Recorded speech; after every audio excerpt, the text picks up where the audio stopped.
Springfield's Talk 104.1 and a good Thursday morning. Everyone, welcome to the show. My name is Nick Reed. Tomorrow, Friday, kicking off the weekend, of course, Scramblers, with the Friday Road Show, sponsored by Extra Mile Home Inspection and Real Estate Repair. And then we will have a happy hour Retro Metro. That is a chance to just hang out, socialize, enjoy one another's company, and for you to get your free solar eclipse glasses. That thanks to Custom Shade Window Tinting, a division of Springfield Wraps. We'll have those on hand, and those are free to you while they do last. We have a limited amount, but we've got a decent amount. We're not talking about 5 or 6. We should have enough for everyone, particularly if we have a normal-sized crowd. But even if we have a little more than normal-sized crowd for happy hour at Retro Metro 4 to 6 tomorrow, would love for you to swing by. Christy Fulnecki should be joining us this morning. We have Author of the Week as well, and some of the latest Wall Street Journal polling numbers. Battleground states show Trump continuing to lead, Joe Biden in all of the states, tied in Wisconsin.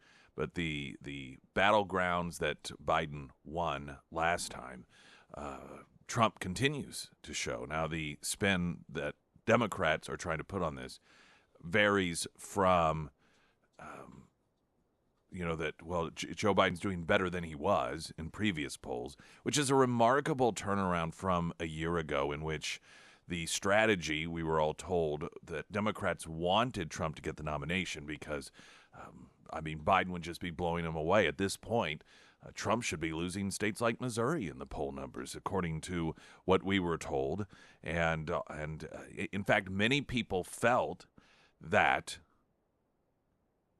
the chess moves were so far in advance by the Democrats that the reason that they were indicting him, it wasn't really truly for the purposes of imprisoning political opposition, but the Democrats were so brilliant that they wanted so desperately for Trump to get the nomination. They knew that his supporters would rally behind him, and this was their way of tricking Republican voters into giving Trump the nomination, because it would be such a blowout that it wouldn't even be a campaign. And we have gone from that to a year later.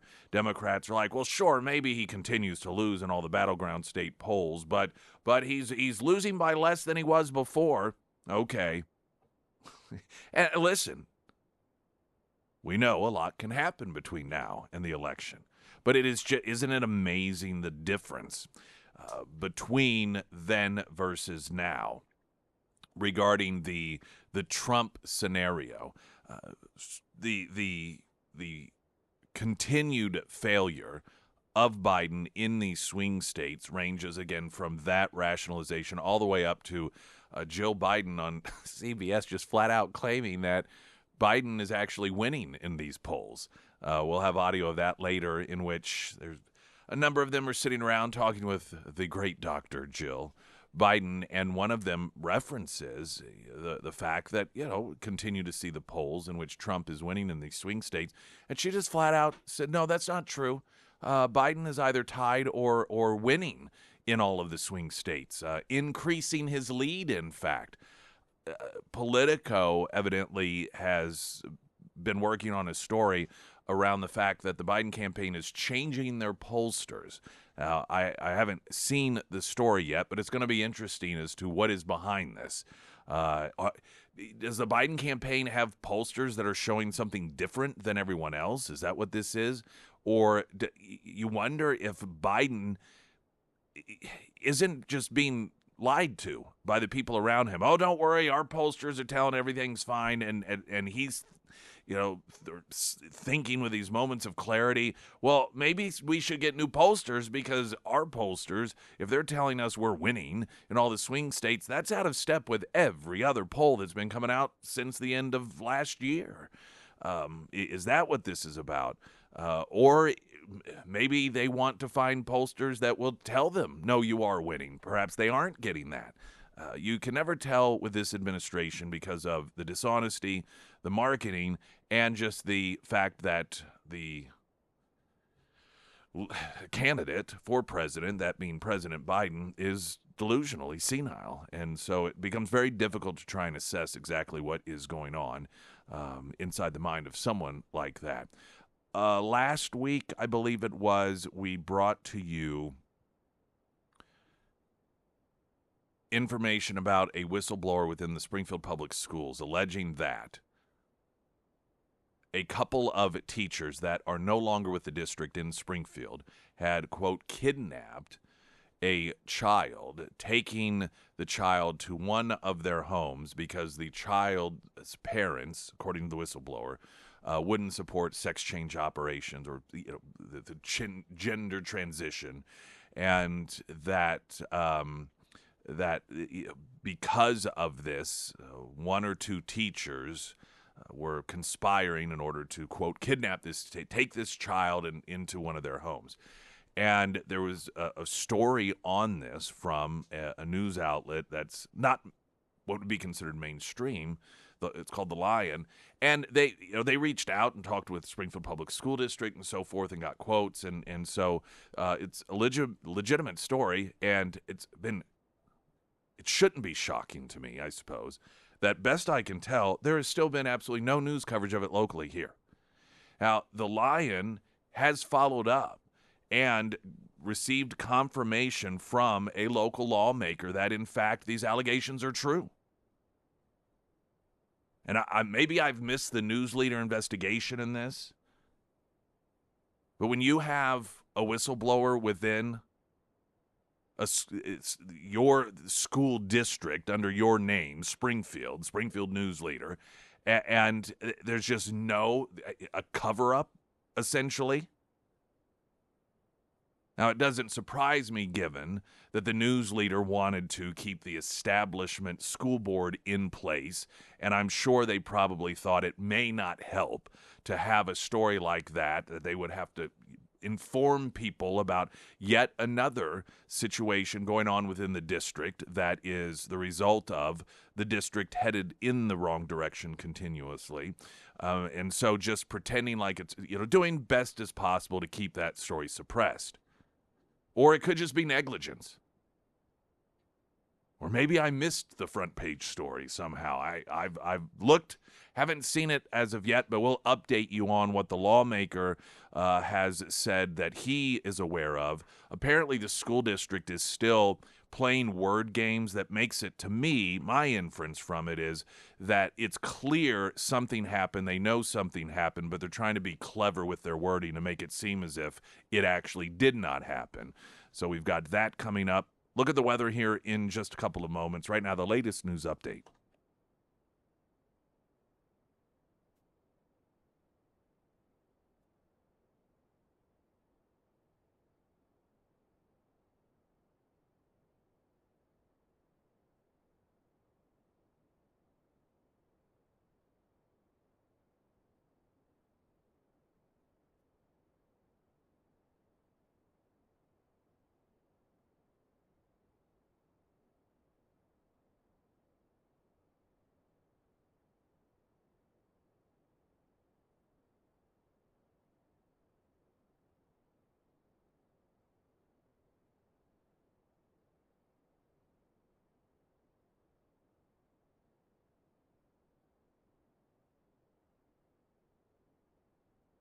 The first alert forecast sponsored by St. Clair of the Ozarks Home Improvements from Color 10 Fox 49, meteorologist Tom Schmidt. There is a frost advisory that will be in effect until 8 a.m. tomorrow morning from the overnight hours. So that's for the listening area because of overnight temperatures. For today, sunshine, a high near 58. Overnight clear, 32 for a low. Again, that widespread frost tomorrow. Otherwise, it will be a sunny day with a high of 64. Saturday, sunny, high near 69.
Streaming live, KSGF.com. Hey, everybody. Okay. Week or so ago, when was this? Was this last week or the week before this story from the I believe the it Live? was last week. I think that is correct. Seems correct. Now, there's a follow-up, though, best I can tell. I've not seen any local coverage of this. I haven't either. Last week, the Lion, which is a news site, had a story regarding allegations from a whistleblower within the Springfield public school system claiming that a couple of teachers conspired to, quote, kidnap a student whose parents were not supportive of that student's gender transitioning. Pretty stark allegation. No local coverage that we can tell, other than what we brought you here. Now, there were some details that were not part of the original story, though the journalist did reach out and get comments from the spokesperson of the Springfield School District, and to me, the answers to the questions at the time were somewhat evasive. They were, at times, a question is asked, and when somebody answers it, you could tell they're answering it without trying to answer it, if that makes sense, and that's what I sensed. So it told me that something did happen, and they knew it, but they wanted to be able to deny it without technically lying. That was my inference from the story. And at the time, I thought, well, even if this isn't true, this is a pretty stark allegation. The allegation itself, and the fact that the Springfield School District is responding to it per the request of at least one journalist, that there would be some local coverage of this. Well, the latest update, not locally, once again from the Lion, and the site is Read Lion, READ, Lion.com. Missouri State Rep Gragg confirms Springfield Public School student kidnapping allegation. Missouri State Rep Jamie Gragg confirmed to the Lion the allegations by a Springfield Public School whistleblower of a kidnapping of a gender dysphoric student by two teachers being substantially correct. The Lion recently reported that a whistleblower alleged two teachers from SPS were recently terminated for assisting the teen with a gender transition, including removing the teen to one of the teachers' homes without the parents' permission. When contacted by the Lion regarding the confirmation by Representative Gragg, the whistleblower reiterated concern for the student. Quote, "I just hope the student is okay," said the administrator, who asked for anonymity because of the sensitivity of the case. In repeated exchanges with the Lion, Stephen D. Hall, Chief Communications Officer of the district, denied the allegations by the whistleblower and demanded the name of the teachers who had been terminated. Hall said in an email to the Lion, quote, "The situation you have described regarding staff helping a student begin to transition does not match any scenario we have investigated." But Gragg, a Republican from Christian County, said that through independent means he has confirmed the allegations to be true and also discovered the names of the teachers who had been terminated. Because the district has not cooperated with his inquiries into the allegations, Gragg said he is being forced to file a Missouri Sunshine Act request with SPS for any pertinent information about the alleged events. Now, wait for the price tag to come. And by that I mean what the district and what most government entities that want to cover information up do is they'll tell you, oh, we can get that to you, but it's going to cost you $123,000. That's our cost to find the information. This is something that this district specifically has done in the past. It's a very clever way of covering up something. SPS, when asked directly if it could confirm that teachers were terminated for allegedly taking a student into one of their homes without parental permission, was again non-responsive to the question in its reply, simply saying it was unaware of any contact with Representative Gragg. SBS's Hall said, "We are not aware of any communication between Representative Gregg and the district administration, nor are we aware of the investigation you reference in your email. At this time, we do not have any additional information to provide." Gregg says his office will be aggressively pursuing an investigation into with the Missouri Attorney General and with the local police to see if any violations of the law occurred. Gregg is the author of a proposed bill, HB 2885, which would prohibit school employees from contributing to the social gender transition of students, which a person commits if he or she, acting in his or her official capacity as a teacher or school counselor, provides support to a child regarding social transition. Gregg's bill, introduced in February, would make it a violation of the new law, or make a violation of the new law a Class E felony. The offender would also be required to register on Tier 1 of the Sex Offender Registry. The anonymous whistleblower, who is a high-ranking administrator at SBS, said the allegations involved 2 teachers and 1 teen at SBS's Central High School. The teen allegedly told 1 teacher at Central High of the student's gender dysphoria, and the teacher consulted with a colleague deciding to remove the teen from the school to retrieve some clothes, rather. The line contacted SBS Superintendent Dr. Lathan and the Missouri Attorney General's office for comment, but did not receive a response prior to the publication.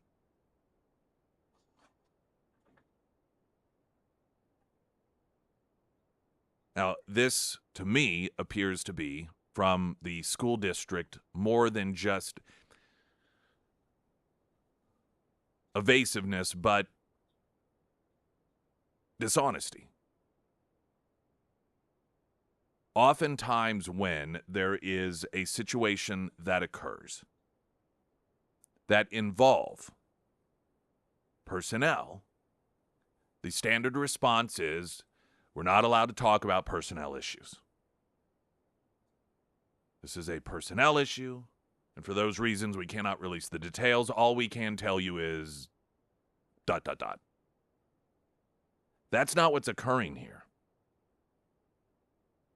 You have what I think to most reasonable people appears to be an attempt to give the impression that none of this happened, nothing along these lines happened, that all of this is just completely and totally made up.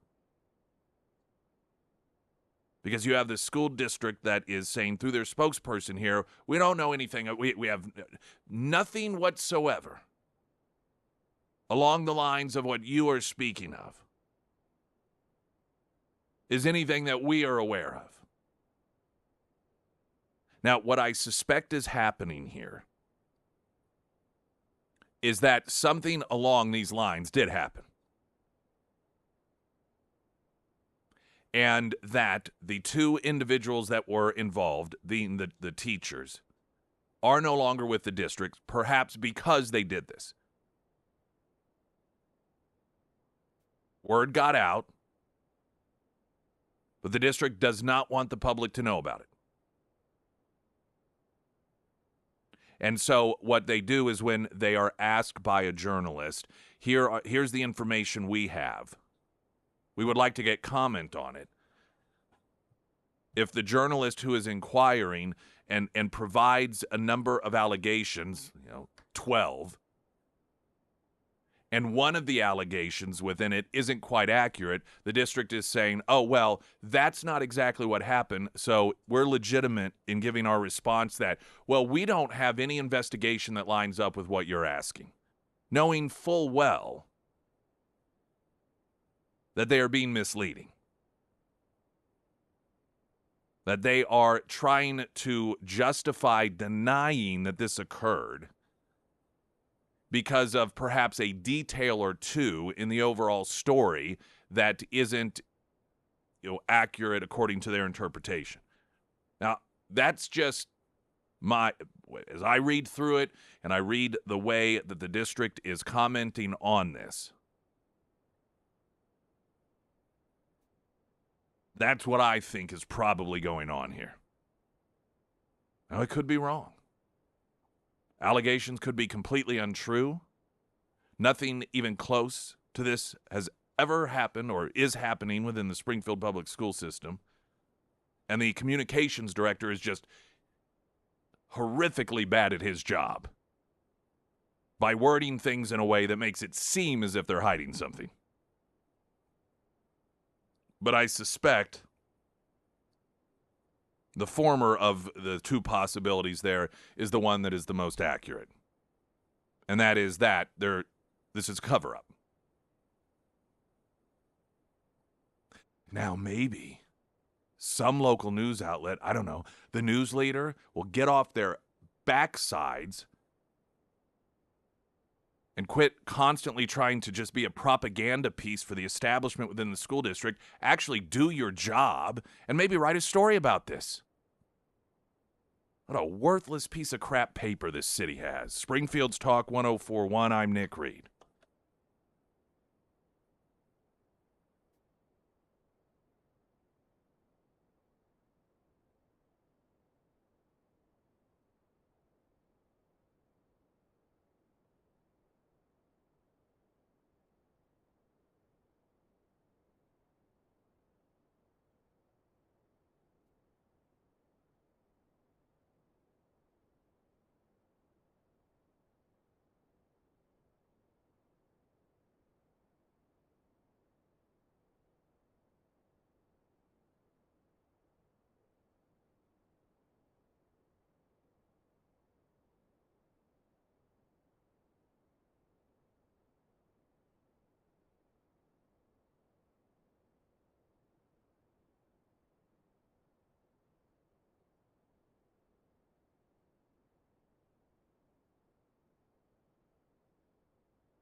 If you have car care needs, you need A1 Custom Car Care in addition to their 3-year, 36,000-mile warranty, their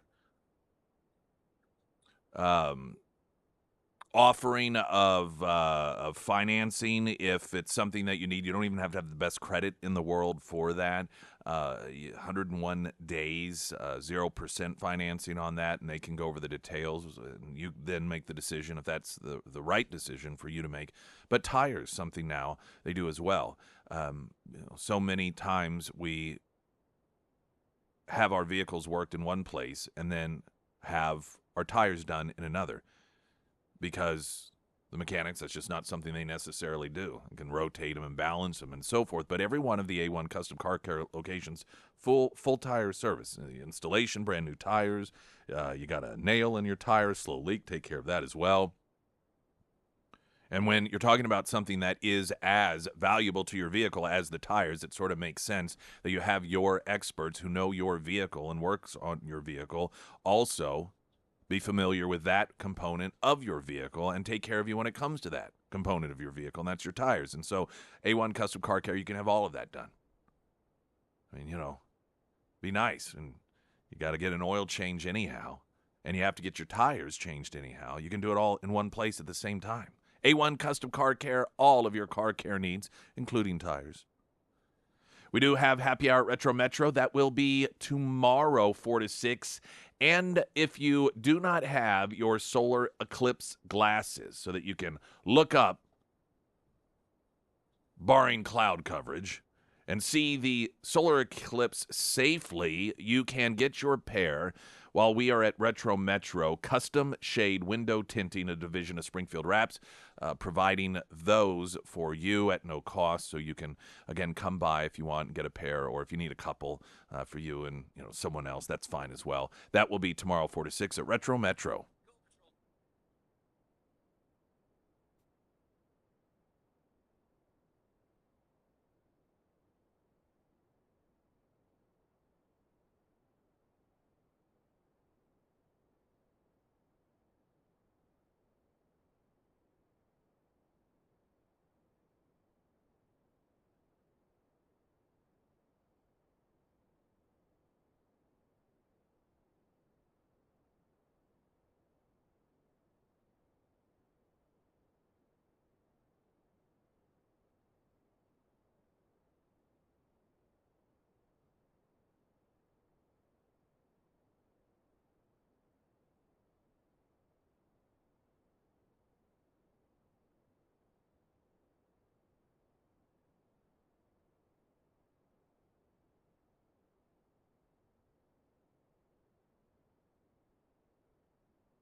First alert forecast, sponsored by Wolfpack Cleaners, your residential and commercial cleaning professionals. From Color 10 Fox 49, meteorologist Tom Schmidt. Sunny today, high near 58. Tomorrow, tonight down to 32, and then tomorrow there will be widespread frost with a frost advisory in effect until 8 a.m. That, again, is for tomorrow morning. Otherwise, sunny, high near 64, 69 for the high on Saturday. I think it was yesterday or the day before, Biden was to have a phone conversation with the president of China, and he is slated to have one with Netanyahu of Israel, in which there is absolute betrayal of our allyship. It's just remarkable that Trump was labeled as somehow driving divisions with our allies when he was president. They never really gave an example of that. It was just his existence. Or they would point to his insistence that our allies within NATO fulfilled their obligations within NATO for, of course, the purposes of making NATO stronger. And that's something that they actually did. NATO was better for it. The member countries of NATO, better for it. But we would hear this all the time. Oh, boy, Trump treats our allies. List some examples. The left is very, very good about throwing out these accusations, but they never provide evidence. And in the few times that they do, it turns out that it's not true. Imagine even Trump haters right now. In your mind, as you listen, what action did Trump take that was a great betrayal to an ally? And listen, I'm not even saying that it didn't happen. I look at, though, what we're doing to Israel, becoming the ambassador for Hamas. In regards to meaningful action, we are Hamas's greatest ally in the world right now. Next to Iran, which I don't even consider Iran an ally as much as an actual functioning partner in the Holocaust 2.0 that they activated on October 7th of last year. But regarding countries in the world, leaders in the world that are not actively participants in that Holocaust, that Holocaust 2.0 from October 7th, there's no greater ally in terms of meaningful action for the terrorists than the United States is right now. Everything that they want, we're the ones demanding happen. They want fuel, they want food delivered into Gaza, which we know for a fact is used for terrorism purposes. The fuel is used for rockets. The food is used for the terrorist, and then what's left is sold at an inflated rate so that they can fund terrorism. And we lead the charge in demanding that happen. We lead the charge in demanding that Israel actually does it, and Israel complies. I don't know of a time, at least in modern history, when the world expected a country that was proactively attacked to, as part of their response to the attack, help give support to the people attacking them.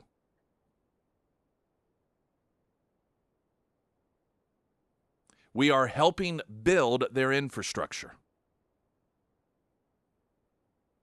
Terrorism infrastructure at that, this port that was announced during the State of the Union that Biden was going to use our troops in order to build. This was a port that was taken out by Israel because it was used instrumentally as part of a launching point, or as a launching point, for the October 7th terrorist attack.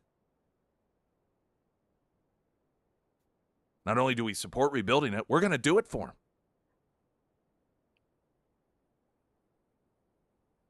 At the same time, and Breitbart has this story, a 4-part plan to overthrow the Israeli government. I mean, this is another fantastic gift to Gaza, or to Hamas. Even if the Biden administration is not successful in overthrowing the Israeli government, the current two-prong war, if you will, that the Israelis are having to fight, one, the ground war against the terrorists, but second, the public relations war that is being led by the United States against Israel, that is a unnecessary distraction. Instead of the United States backing Israel, as Israel did with us in 9/11, you have the additional burden upon the Israelis while fighting the terrorists of having to try to fight off the United States.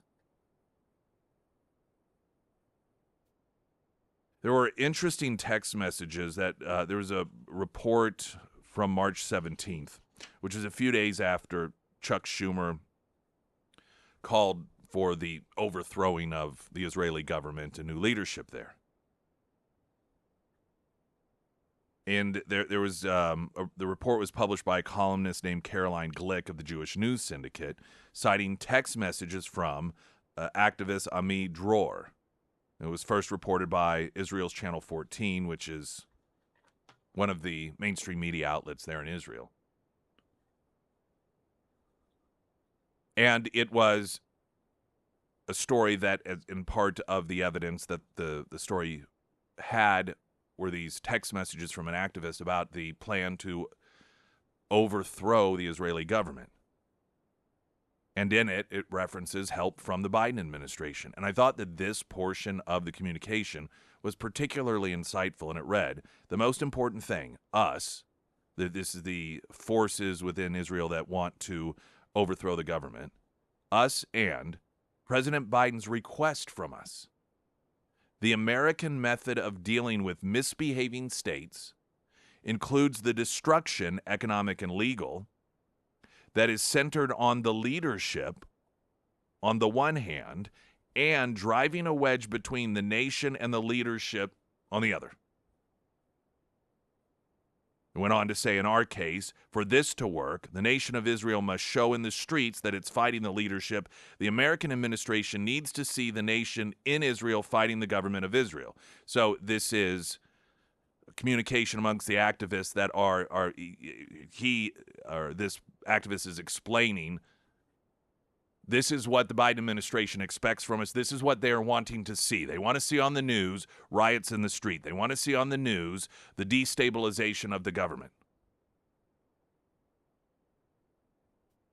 But the two-pronged approach to this is what I thought was really interesting, and it was the explanation that the American method of dealing with people that, whether it's a state that they want to get, that is a political enemy,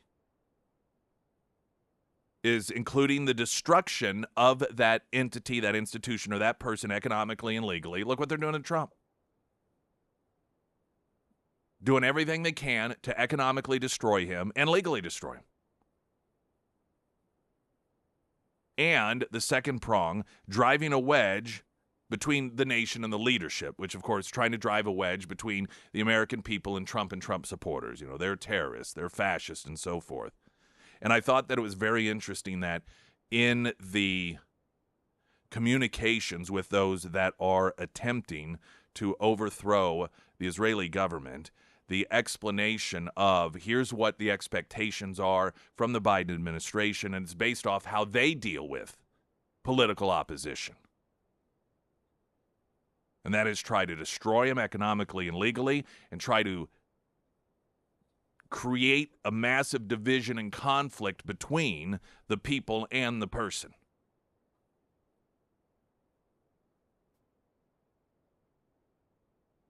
It's difficult to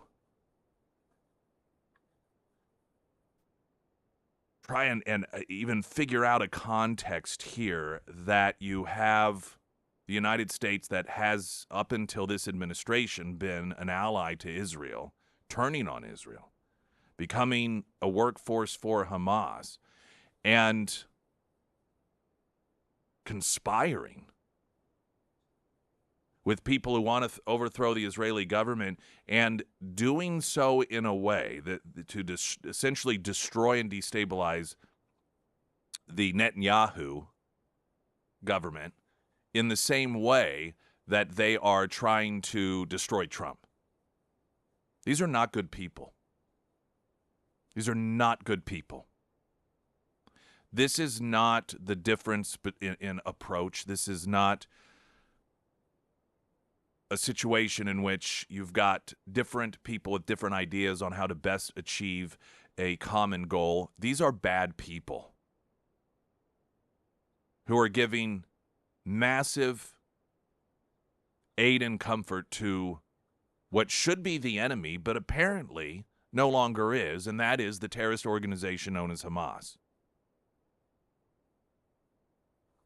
At the same time, the administration proposes revoking the Houthi terrorists from the terrorist list.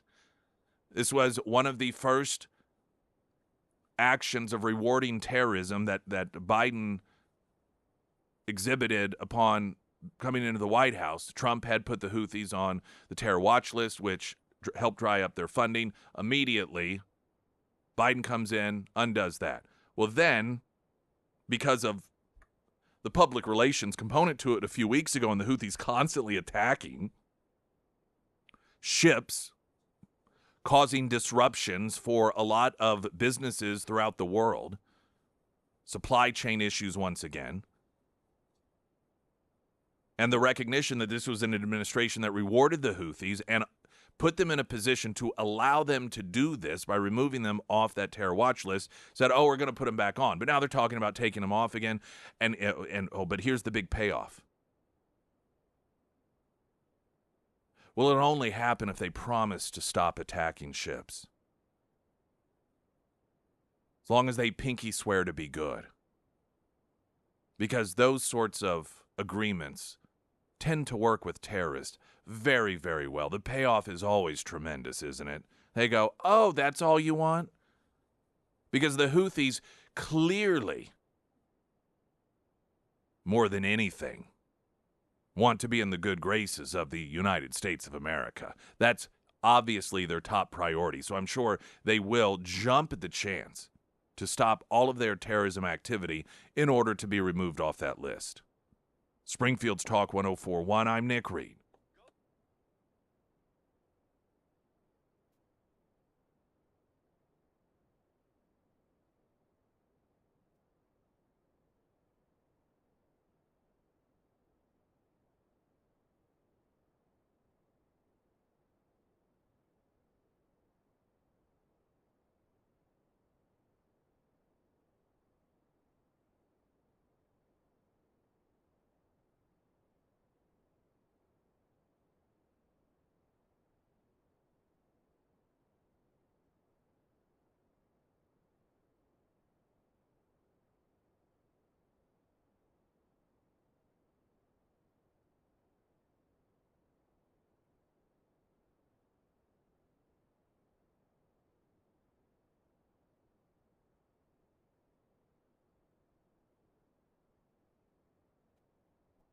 Emily Johnson House, Theory Realty, advocate, personal assistant. She is the sort of realtor that will make you feel as if you're one of these 1%ers that have assistants that handle everything for you. Maybe you watch some of these reality TV shows, and there are these people. That's their one job. It's crazy for most of us. Like that is this person's one job.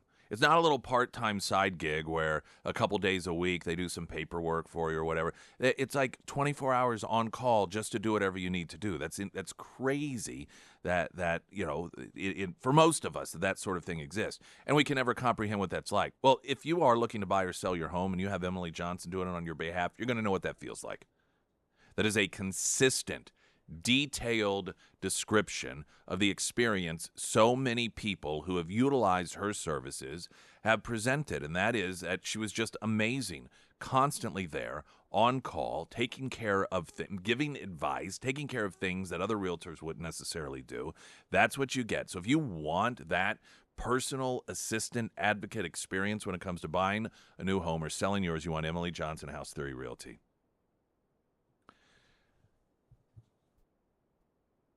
The Israelis a couple of days ago, in their continued efforts to eliminate terrorism, accidentally killed, I think it was 7 aid workers. The situation is an opportunity to, once again, note the difference between Hamas and the Israelis. Hamas, when they kill some of their own, oftentimes deliberately, they blame it on the Jews. When Israel accidentally kills 7 aid workers, they're the first ones to admit it. We did it, we screwed up. They don't deny it. They don't point the fingers.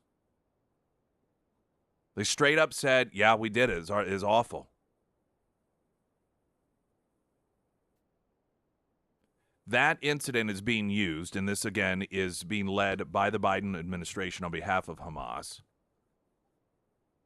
to further demonize the Israelis, portray them as not caring about killing innocent individuals, and further proof that they need to allow Hamas to continue to exist.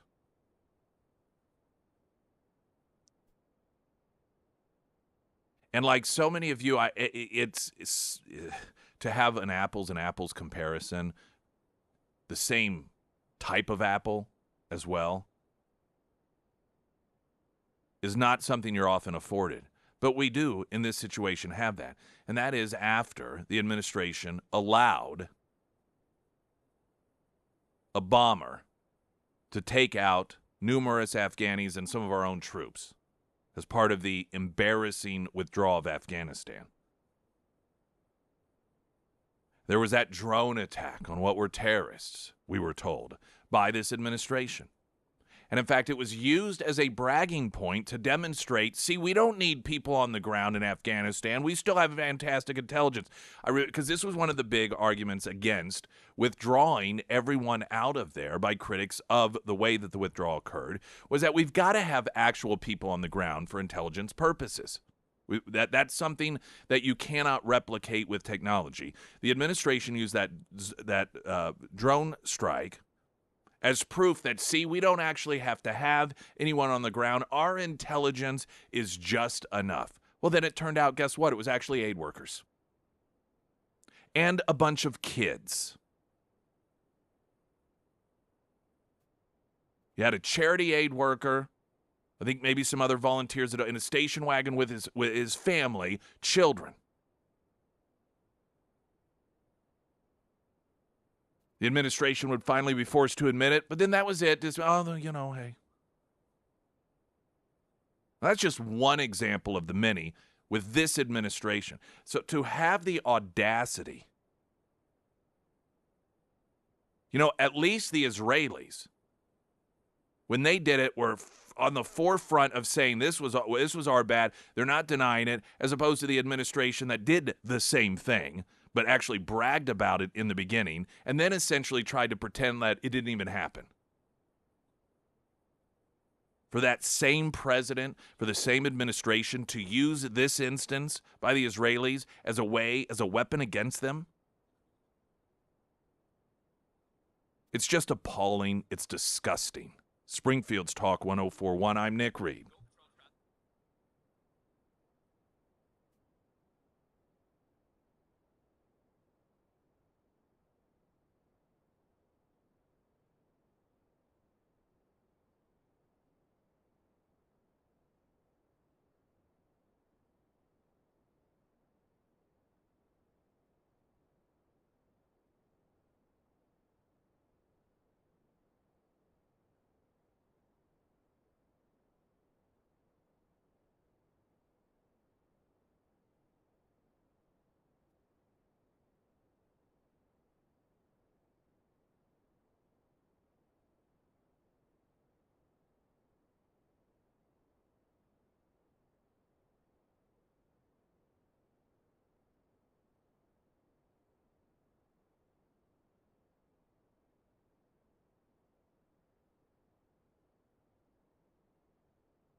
All right, we got happy hour. That is coming up tomorrow. We'll kick the day off, of course. The Friday Road Show at Scramblers, sponsored by Extra Mile Home Inspection and Real Estate Repair.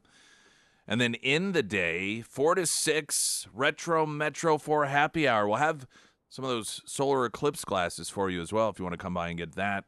4 to 6 tomorrow, Retro Metro.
Springfield's Talk 1041. I am Nick Reed. Welcome to the show, my friends. Streaming live, KSGF.com, the KSGF app. Miss any of the show? Spotify or KSGF.com. We are also on YouTube, so you can watch the show there. That is sponsored by Springfield Wraps.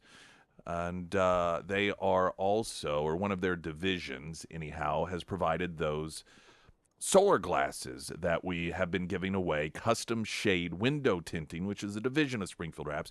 And we will have those at our happy hour for you, Retro Metro 4 to 6 tomorrow. This is so much pressure. I'm looking at you. I know. I think we're going to try to come. Okay, so that means no, she's not. Yeah. Going to. Yes. I think we're going to try. Those are the two operative words there. Think and try. You're lying to us, Christy. I know. No, I'm not lying. Them to make the effort. I don't even think you're going to do that. No, I think I'm going to. Well, it's so far from your actually make the. I know. I was telling Sarah when we were just now that, I mean, I've been traveling the state for court, so I feel like I'm ready for governor, except, you know, the people in the courtroom don't really like me except for my client. So now, what is that about? What is it that makes you so unlikable to? It's kind of funny because I was telling her I went to Joplin to court, and then I went to Marshall, I think, Saline County. It's north of Sedalia. Okay. So it's pretty far. And so it's an old courthouse, and, you know, it's a cute little town. And I walk in, I had bright pink suit on, and they were like, "Are you the attorney?" I said, "Yes, I'm the attorney." I said, "I don't know where I am. Am I in the right courtroom?" So it kind of starts off like that. Yeah, and, you're the gossip of the town. Oh, yeah. I think I'm the gossip of a lot of towns in Missouri. The old cafe and, you know, the morning coffee crew and, you know, like, do you see that city woman coming up here? They assume you're liberal. Probably they probably think, here we got that. I mean, did not even think about wearing pants. I usually don't wear pants. So, you wear a dress? Vacation. Yeah, skirt or dress. Oh, okay. All right. Yeah, I'm kind of old school like that. Well, I can't wear pants. I have pants on right now. Great. Now I get a bunch of emails from women like, "Oh, are you trying to say that we can't wear pants?" Yep. That's exactly what you said. Yeah, that's what I got out of it. I know, that's right. And you said that women shouldn't vote. I heard that too. Well, you know, the reason, the reason that people hire me to go these places is because I'm not go to these places. I don't know. I mean, you know, outside of their community. Right. I'm not, you know, is because I'm not friends with the attorneys and judges. So if I have to challenge, you know, and actually be an advocate for their case, I'm not worried about not being invited to the, you know, cocktail or Christmas party. So, you know, so conflict of interest stuff. Yeah. I mean, and it's hard to find attorneys that are there to advocate for their clients. Actually, it's very hard. You know what I think, and so this is my thought on it, as somebody clearly that's in the legal world. Yes. Right. Well, you can have an opinion. My insight, yeah. For what it's worth. Is the reason it's problematic is the same reason that there are such problems talking politics today. Once upon a time, we were actually having this discussion yesterday with our lunch bunch winners, that you could have discussions if you're a Republican with a Democrat, and you could disagree, even get heated, but, you know, okay, so it's just done and over with. Oh, yeah. But now, particularly with the left, they just want you eliminated. They want you canceled. They try to get you fired. And I think that mentality also perhaps makes its way into the legal system, where people who are in the legal system, they almost can't really have that conflict in the courtroom and then be fine out. So if they if they're in the social circles with these people, they feel somehow like, well, they don't want to be confrontational with them. And that's so true. And, you know, and I don't know how many clients that come to me and say, "You're the first person that has, you know, really fought for me," or "You're the first person that kind of gave me a voice that I could stand up for myself." And I thought, okay, well, that's nice for me, but more than that, it's pathetic for every other, you know, attorney out there that's not advocate. And then plus you're paying them. Right. So, I mean, I get daily stories of people paying so much money and their attorneys are not trying to fight for them because they're too worried about their image. And it isn't maybe even so much that you hire an attorney who doesn't necessarily advocate for you fully because they're worried that they're not going to, fit in, but that you might have somebody that is, say locally, a really good advocate, and the prosecutor doesn't like that, and they take it personal. And so then that attorney gets the raw end of the stick too often, or from a judge. And there's this inability increasingly in our society, and it is particularly people on the left, but it's not isolated there, to have that mature adult ability to separate, this is the job, okay, Yeah, and now right. this isn't the job. This is my opinion on this thing here, but that doesn't define me as a whole. And people, they just become hysterical and all-consuming, and they can't do that. And I think it does affect the legal profession. Oh It yeah, affects a it lot of does. professions, but Oh yeah. that in particular is real damaging because you're supposed to be an advocate for your client. Yeah. And it's interesting how much a legal profession has seeped into, politics, because look how much we're talking about the legal system with Trump and with everything they're trying to do. Now they're weaponizing the legal system, and now we have all these political cases and everything. And with my, just like with my J6 cases, they're getting mad at, defendants for switching attorneys because their attorneys, and the defendants say, well, my attorneys are not doing my job, or I found out my attorney's liberal and they're actually working against me. And so a lot of cases, you have attorneys that are working with the other side. Well, and So that's why can't you change? well, and You yeah, know? and that's the other point too. Is unfortunately that's something that, and you've talked about the extreme effect that it's had on these cases. You should not have to worry about, is my attorney a Democrat? That I should be know. irrelevant. That's exactly But right. they Right. do because they'll throw them under the bus. They essentially work their way in so that they can punish the person because of their political beliefs. Yeah. And yeah, it's Yeah, sad. J6, I had to force the issue of having that evidentiary hearing for his pretrial release. And I did it, and then his co-defendant was still in the DC jail, and he's like, "No, wait a minute, Christy just got, her client Yeah. back to Missouri." Right. And then he finds out he's a liberal, and he's like dragging his feet. Right. I Yeah. mean, it's just crazy. And people spend That's where, in my assessment, attorneys you should look at disbarring them.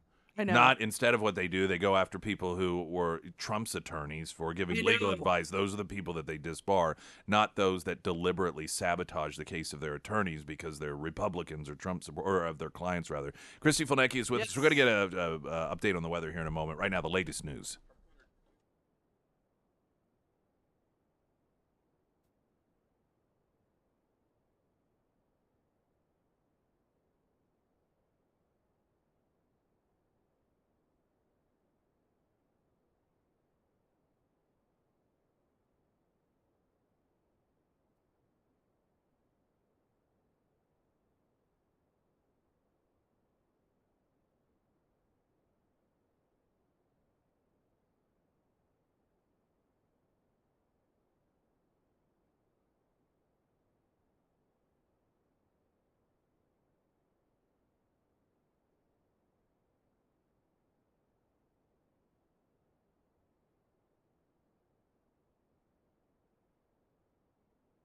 First alert forecast sponsored by St. Clair of the Ozarks Home Improvement from Color 10 Fox 49 meteorologist Tom Schmidt. Sunny today, high of 58, 32 for an overnight low tonight. Tomorrow there is a frost advisory in effect until 8 a.m. Otherwise sunny, high near 64. Saturday sunny, breezy, high near 69.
Christy Fulnecki is with us. Yes, good morning. Poll reveals battleground state voters prefer Trump over Biden in 2024 contest. This is yet another. These have been consistent since the end of last year. I want to say September or so, but it could be somewhat off. But there have been numerous polls.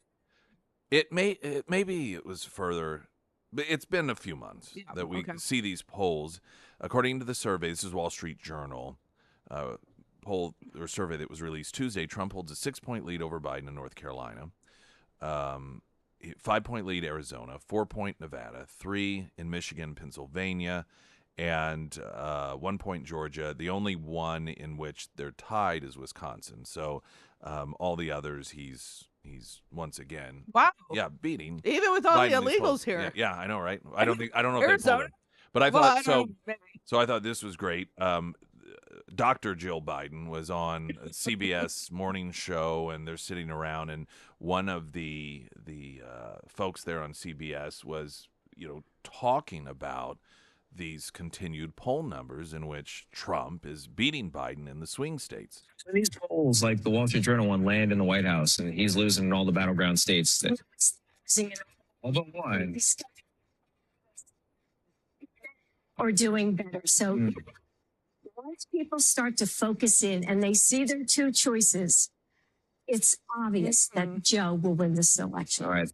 So that's one way to deal with it. Just claim it's not true, and the opposite's true. No, that's not true.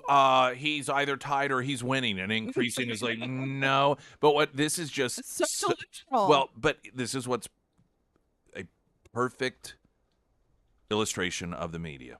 He did not push back. He did not say, well, no, that's actually not true. The most recent one, Wall Street Journal, and before that, they're just, instead, they're like, yeah, okay, well, we didn't realize that was the case, okay. Nope. And they just move on. Like, it's just blatantly, no, okay, we didn't realize that wasn't true. Thank you for clarifying. I know. Well, it's just delusion. I mean, like, I was funny, Newt Gingrich was on, I think it was Laura Ingraham, and he was talking about how the weird, it was some terminology used. It was some plain word, like weird, group has taken over the Democrats. And so, like, their fantasy, they want you to believe in their fantasy world. And so this is really what they believe. So all the wackos I don't know if I can say that anymore. Well, but I've really thought about this. Whenever these denials of reality occur. Yeah, right. Denials of reality. That's good. And I do try to figure out what's going on, because it's different than, it's one thing to say, well, we don't believe the polls. We think that the polls are inaccurate. Yeah. Now you can say, all right, well, they're just rationalizing, or they're in denial. But when you're saying, no, that's not what the polls are saying, that's just factually that's not not true. right. Okay? Yeah. So are they, like, I mean, Jill Biden, I think, is there cognitively. So why is she out there claiming that the polls don't say that? Now, when Biden says it, you think, well, he doesn't know what's going on, right. or, I mean, that. But with her, so is this, like, what is the strategy in that? And so is it to make people believe that, is she hoping, well, people will believe me? But what's the point in that? I just don't understand what the strategy would be. And I can't imagine that she really doesn't know what the polls are saying. Of course, I suppose. No, but they're in a fantasy world. But I suppose telling them that. When you watch what laid out there, for example, and she claims, no, that's not what the polls are saying, and no one pushes back on her, I suppose that she could possibly think all the polls say that Biden is leading. Well, that's what I'm saying. Yeah. They live in a bubble.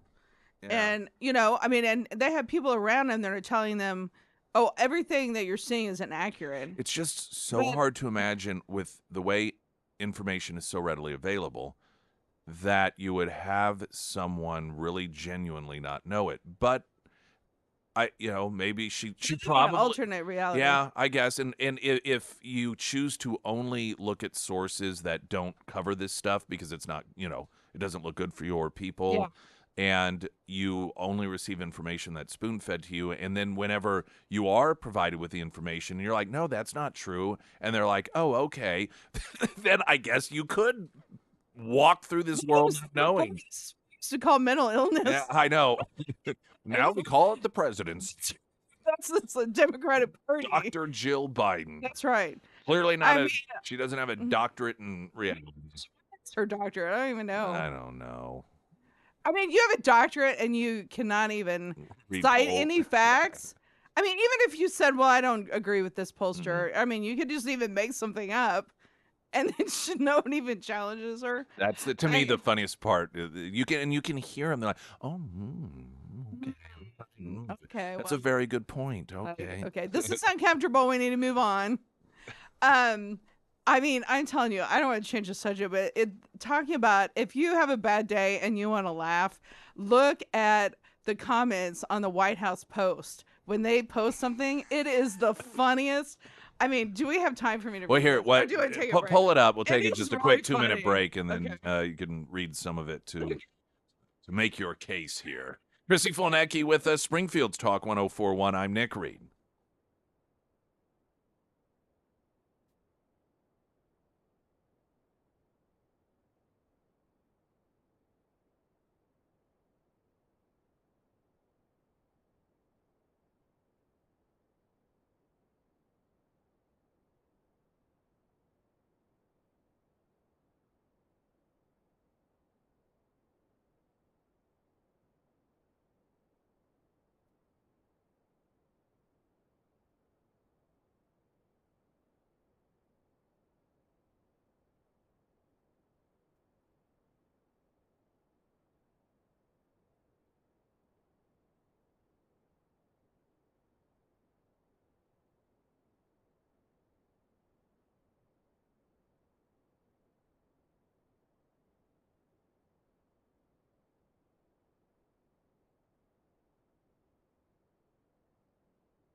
So Christy Fulnecki, studio, and her advice, if you're ever having a bad day, is read comments underneath social media postings from the White House.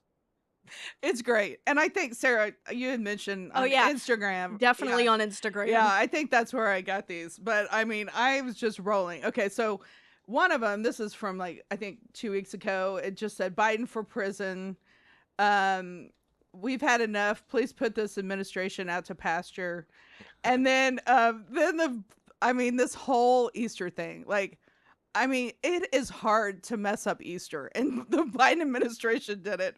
Okay, so somebody it was a picture of the president and his wife, and then the two bunnies. They looked like male and female. Okay, so it said, which one is the trans? That was one of the comments. Worst president in the history of the world. Don't let any of these people or the rabbits near children. That's the other thing that kills. And once again, there was video of somebody with a kid, and Biden just cannot keep his face off of him. Gross. Like, parent. I guess. Oh, I would never have my kids parent, near him. But then I remember back to the Michael Jackson trials, and people are like, "Why on earth would parents send their kids to stay the night with Michael Jackson?" And people, and I get people, parents just do it. Yeah, it's a celebrity. And so Easter Bunny would probably do a better job. transgender oyster bunny egg rolls. Oh, because he called them oyster bunnies. Yes. Yeah. Funny thing. They're the oyster bunnies. I know. I was looking at my husband like, did you say oyster? Oh, that's funny. You should try out the costume for your next job. Are these rabbits pedophiles? And then somebody said to the rabbit, have to lead you around again this year. I do think that it's admirable that they allow those posts to stay up there. Well, But it's true. I know suppose, though, there that. probably is not enough manpower to keep deleting them. That's right. Well, you know what? You'll go through. Not that I have a lot of time. But I'll just sit there and I'll be like, "Oh, a White House post. This is gonna be funny," and not one person is seriously supporting him. It just everybody just goes off on it. It's hilarious, but you should do it. You should read it. It was funny.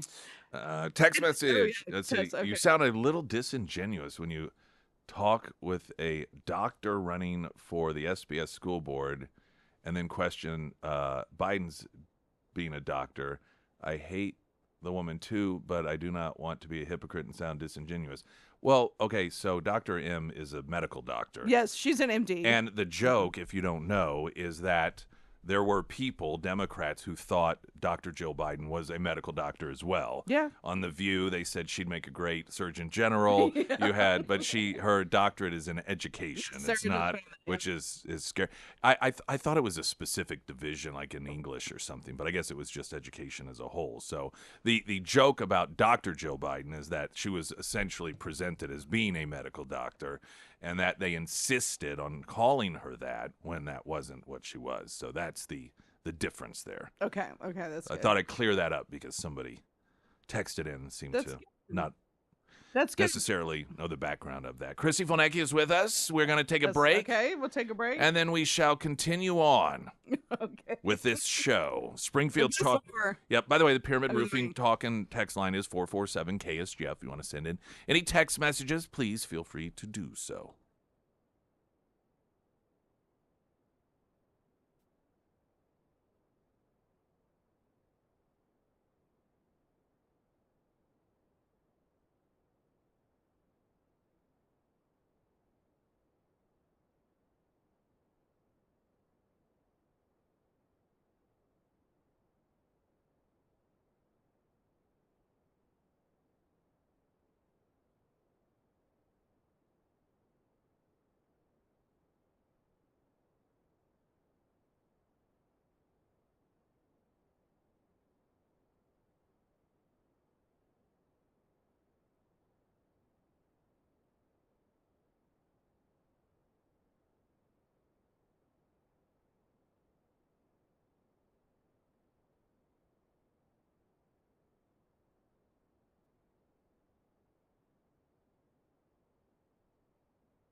First Alert Forecast, sponsored by Wolfpack Cleaners, your residential commercial cleaning professionals from Color 10.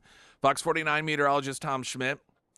Sunshine, 58 for the high today, 32 overnight, then a frost advisory until 8 a.m. Friday morning, otherwise sunny, 64 for a high. Saturday, sunshine with a high near 70. And Christy Fulnecki joins us. I have a great story. Oh, so good. do you have your solar glasses? Are you going to? No, I Probably don't gonna have them yet. Probably going to be cloudy and stormy. Be irrelevant anyway. Yeah, But No, he actually said that Missouri, it's supposed to clear up. Yeah, Oh. top of news. well, when you come to happy hour tomorrow, you can get your glasses. Okay, Story. thank you. I will. I love this news story. Okay. How do you protect your pet's eyes during the eclipse? Sunglasses won't work. Now, this is a story now the story itself, I don't have a problem with, but I think it is just a sad reflection on where we are in society today that this is a necessary story. I mean, really. Yeah. So with the upcoming solar eclipse, you can't really explain to your dog or cat not to look up at the sun. So what do you do to protect them? Ozark First spoke with a local vet about his recommendation for a happy pet during the eclipse. Talks about the eclipse. Some people might be considering bringing along a pet while watching the event, but Dr. Philip Brown with the Animal Care Center in Springfield said pet owners might want to just leave them at home. Quote, it would be best just to keep them indoors. He mentioned that he had not encountered any patients who directly linked eye damage to an eclipse, but believes it could be possible. It's plausible that a pet owner might not make the connection between their dog's blindness and the eclipse. I mean, why would your dog? Why would your dog can't talk? I mean, I wasn't gonna say anything.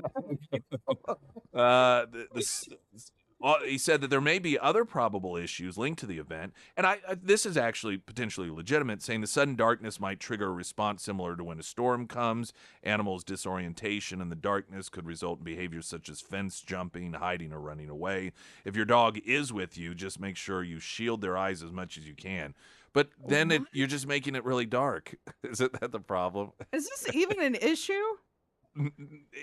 Probably. Probably is. Oh, I wish I had that much time to think about putting that on my dog. I just think Dogs. what is hilarious, and obviously he's right. It's like probably best bet just don't take him outside. Just leave him inside. Do I need to tell you what common sense is today? I wonder what prompted who was like, we should write a story on.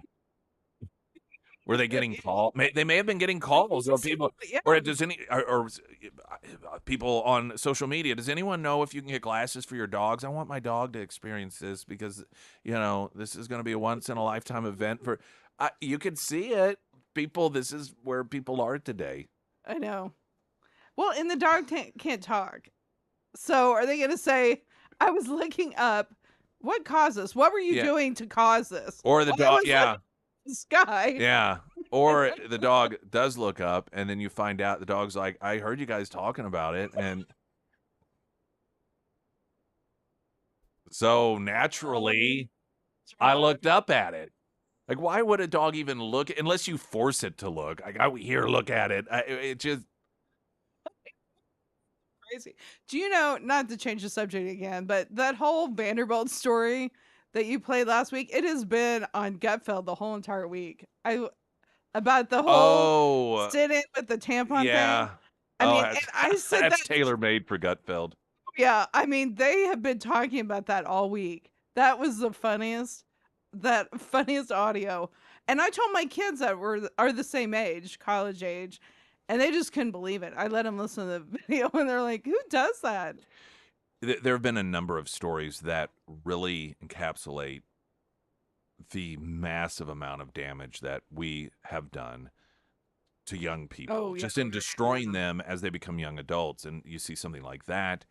And then there was this, I saw a video of it on the 5. One of the transit systems in California where there's tons of violence, they have developed the transit system, these cards. I saw that. Did you see this? Okay. 2 girls. Yes. Right? Yes. Yes. So for those that didn't see it, there are these cards that one of them says, I got you. If you need me to call the police for you or intervene, let me know. And if you see somebody getting raped on the bus, then you're supposed to give that to them. You hand them a card so that they know that you're there.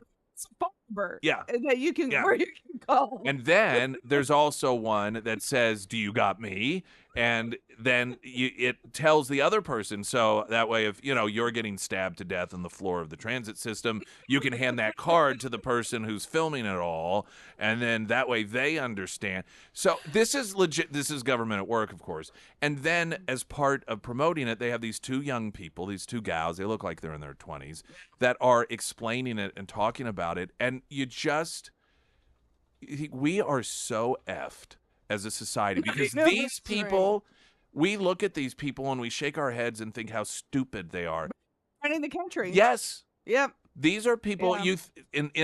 Here's the thing too. People don't. Okay, well they'll be relegated to jobs that don't matter. But when you read about Like the president. but medical institutions and how this is the sort of like they focus on DEI and these nonsense ideologies that lead to this level of stupidity, and you worry about you or your loved one being in the hospital or being taken care of, making sure medications don't get mixed up, all of the things, the accidents that can happen that are life and death. And I'm just talking hospitals specifically, but so many other areas as well.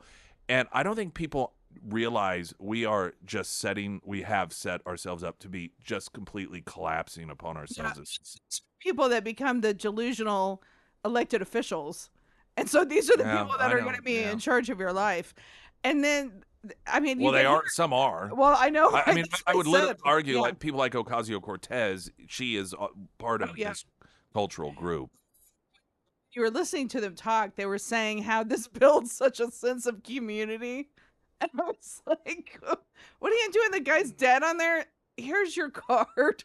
I have such a sense of community. I know you're dead and I didn't call 911 or try to help you.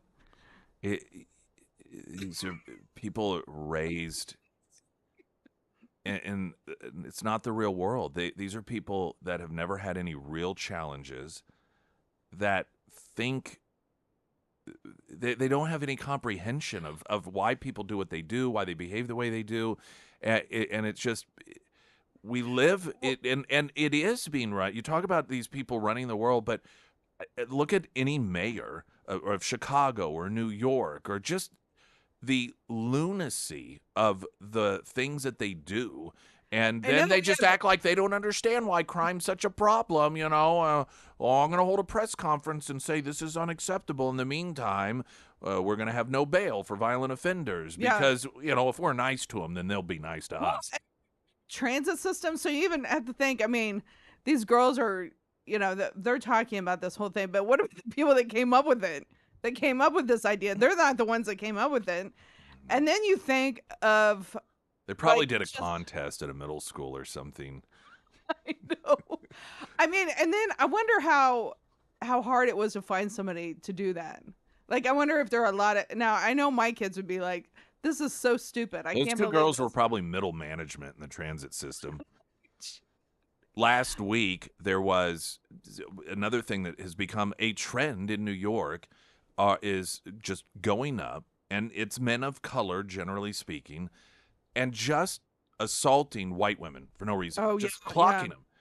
And this is becoming increasingly common in New York. Women are just walking around, and they just get punched in the face. And one of the New York City Council persons, who's a left-winger, they all are in the council, right.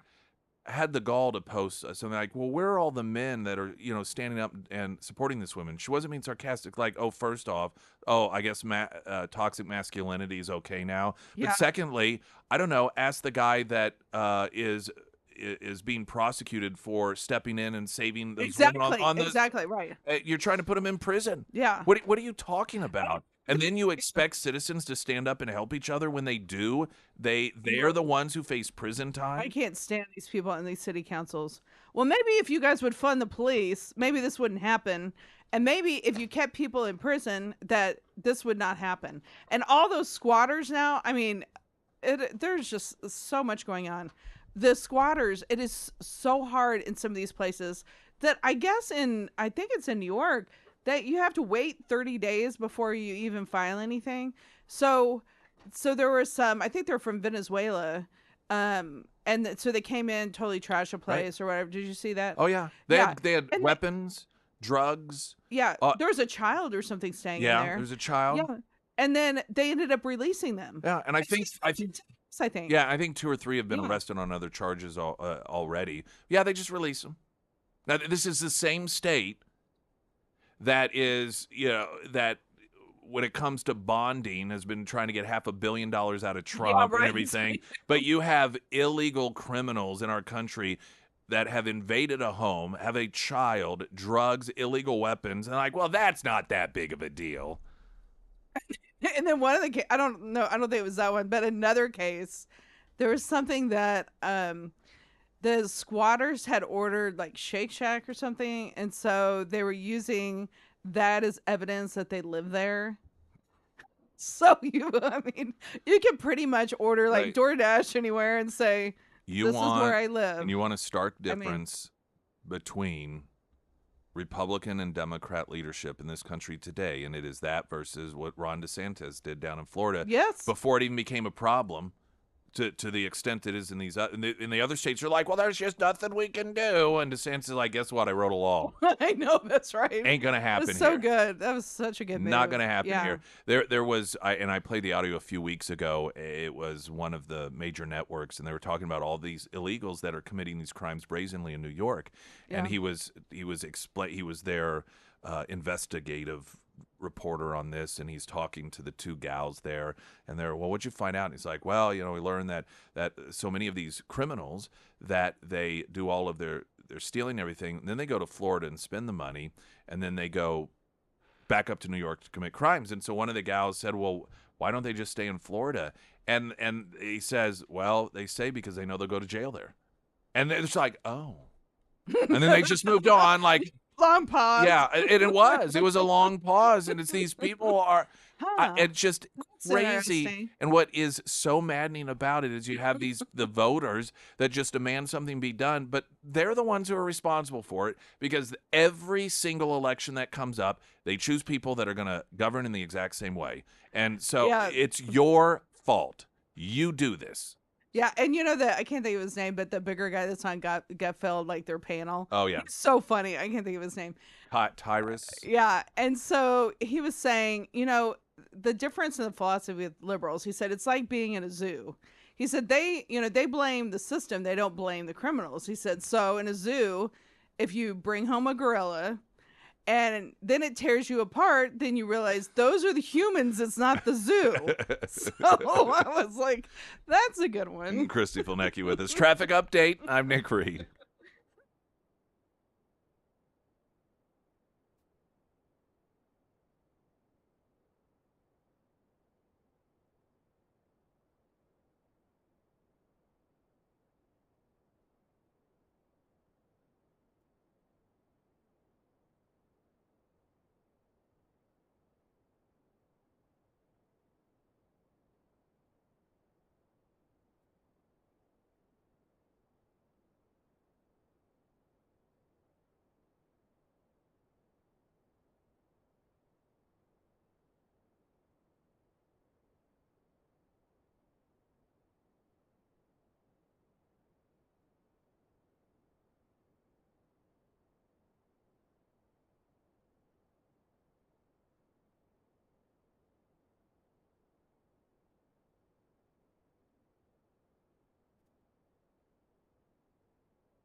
Sarah Myers, everyone. Thank you. Well, storm cleanup, it is still underway from the tornado that hit around Fairgrove earlier this week. And if you are in Fairgrove, Elkland, Buffalo, Bolivar, you may have some damage. And that is why I want to tell you about Josh and his team over at the Pyramid Roofing Company. Now, one of our sales members, they live in Fairgrove, and he had some damage to his roof. And Josh was able to come out the very next morning after the storm. He got the roof all tarped up, and now he's got him on the books. And I also had Josh over at my house on Tuesday. I actually had a pipe vent that got a little twisted and a bolt snapped off due to the high winds, and Josh, he was able to fix it within minutes. He didn't charge me, and he also did a quick roof inspection while he was out there, and he went ahead and gave me the green light. Everything looks good. They're a great company. They're upfront and honest, and if you have experienced storm damage to your roof, I highly recommend them.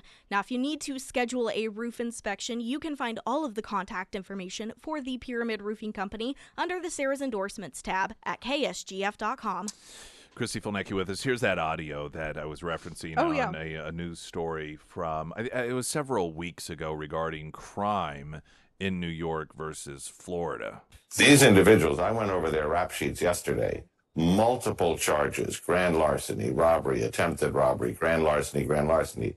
This particular crew operated on mopeds and scooters. They were doing organized retail theft. They were doing snatches on the street, iPhones, iPads, clothing, so on and so forth. One of them that they are still seeking has 10 charges on one day because he's part of a pattern that's been going on. And I'm looking at the dates that their arrest started, which is probably close to when they got here. They've only been here a couple of months. So what the detectives are telling me is they have crews here that operate in New York, do all their stealing, then go to Florida to spend the money and then come back. And I'm like, well, why don't they just stay and steal in Florida? And they said, because there you go to jail. Great report. Keep us posted on this. Oh, okay. Well, let's move on now. Right. Yeah. Oh, yeah, that's the It's like actual. there's no intellectual, That's the solution. no Oh, intellectual really? curiosity. No, Huh. Well, I guess it's just okay. Well, next story, everyone. Nothing to see here whatsoever because Florida's still bad. Ron DeSantis is still horrible. Nobody likes Florida. Is a hellhole. You never want to go there. Well, they don't care. I mean, they don't care about solutions. It's that alternate reality again. Yeah. They're like out in space. I know we just had a traffic update, but we ran along the last segment, so I want to do that. And then talk about the National Organization for Women. I saw this. It's terrible. Claims that not allowing men to compete in women's sports is white supremacist patriarchy. That's the National Organization of Women. That's a real Thank you for being an advocate for women. Real okay? fine crew there. Yeah.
Christy Folnecki with us. National Organization for Women not allowing men in women's sports is white supremacist patriarchy. They posted, repeat after us, weaponizing womanhood against other women is white supremacist patriarchy at work. Making people believe there isn't enough space for trans women in sports is white supremacist patriarchy at work. Now, okay, just everything about this. Doesn't even make sense. Well, number one, the fact that this is the National Organization of Women. That evidently now is advocating for women. right. Yeah. Okay. So, But this idea that a woman is a woman is something that white racists came up like no other race has ever believed that. I know. Right? All of Africa, the continent of Africa, since that this concept of woman and man is something new to them. They never knew about that. That was something created by white people. The Middle East, Asia, that the concept of man is man, woman is woman. XX chromosomes is woman, XY chromosome man. You know that difference there. That is something that the Klan came up with at some point while figuring out how it was to continue to get Democrats elected to office. They thought, okay, well, now what can we do? We got the South pretty much tied up here. We got a little free time on our hands. I know. Let's pretend that there is an actual physical, biological difference between man and women. That's what the National Organization of Women is claiming. This is so wacko. And you know what? What is the thing about trying to get rid of women? Because transgender, they can compete in sports. Just go compete with the men. If you're transgender man, go compete with the men. We're not trying to exclude you. Just stay in your same sex. Just like everyone else. Yes. Meanwhile, well, that organization does not advocate for me, just to be clear. I love this story. PJ Media, Nadler, Representative Jerry Nadler, Democrat in New York, who pooped his pants. Yeah. The Penguin. Nadler claims there are no men in women's sports. And yeah, so he's with them. He declaring that quote, men do not compete in women's sports. So I suppose what the position he's taking is that they're not actually men because they say they're women, that means they're actually women. Yeah. But when I first read this reminded me of when the leader of Iran, Ahmadinejad, he had been asked a question about homosexuality in Iran and human rights, and he claimed that there were no homosexuals in Iran. That's what I first thought of when Nadler was like, there are no men in women's sports. Like, okay. And the world mocked Ahmadinejad like, okay, I'm sure that's true. There are absolutely no homosexuals in Iran. And that was the first thing that popped in my mind whenever Nadler is trying to claim that there are no men competing in women's sports. So is this, again, this is so many examples. Does he have dementia? Does he really believe this? Like, what is his mental state? Or is he just saying this to, I don't know, go along with the, I really think all these people are delusional. But the Republican Party is radical and extremist. No. We almost need like a psych eval before you go. Here's our I mean, right now in court, in family law, people are doing psychological evaluations in juvenile court all the time. And then, but if you want to be president, you don't have to do psychological evaluation. You got old Jill Biden out there wearing her shower curtain dresses, claiming that Biden's winning in all the polls. You got Nadler out there claiming that there are absolutely no males competing in female sports in this country. It's run amok in Congress and the White House. Indeed it is. Christy Folnecki, as always. Hopefully, maybe we will see you at happy hour tomorrow. Going to try to be there, she says. We do have Author of the Week coming up in the next hour, sponsored by ABC Books on North Glenstone. And we will have those solar eclipse glasses for you at Retro Metro 4 to 6 tomorrow during happy hour. I'm Nick Reed.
Springfield's Talk 1041. My name is Nick Reed, Wilder RV, wilderrv.com. Choosing an RV, it's a big decision, not just because it is an expense and spending a little extra more than just your standard walking around money, but it's like buying a car, right? It is a commitment, and so you want to make sure that you are in the right hands. You want to make sure that you are getting quality product, that you are being treated properly, and that you're dealing with people who aren't going to deal with you like you're an idiot, like you don't know what you're doing, or maybe you don't know what you're doing, and then they play off of that and make you feel like an idiot. Nobody wants that. It is so worth the drive to Clinton, Missouri, just a bit over an hour north, in order to check out Wilder RV. I cannot recommend this enough. If it's something you've ever thought about doing, or perhaps you have been an RVer for some time, and you are looking at upgrading, downgrading, just maybe you like to swap out every so often. If Wilder RV is not a go-to place for you, definitely go. And I'm not even telling you that's where you got to buy from. I'm just telling you, if you're looking around, do not deny yourself that trip up to Clinton, Missouri, Wilder RV.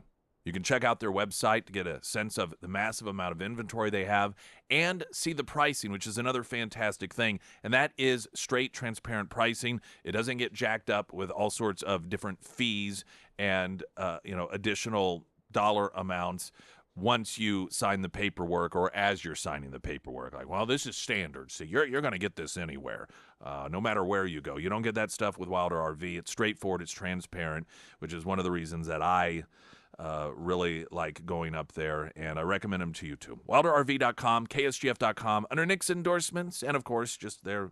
You've probably seen it on the way to Kansas City there on the left-hand side in Clinton, Missouri, if that's the way you go to KC. We have Author of the Week coming up. That is sponsored by the incredible people at ABC Books on North Glenstone. Right now, the latest news update.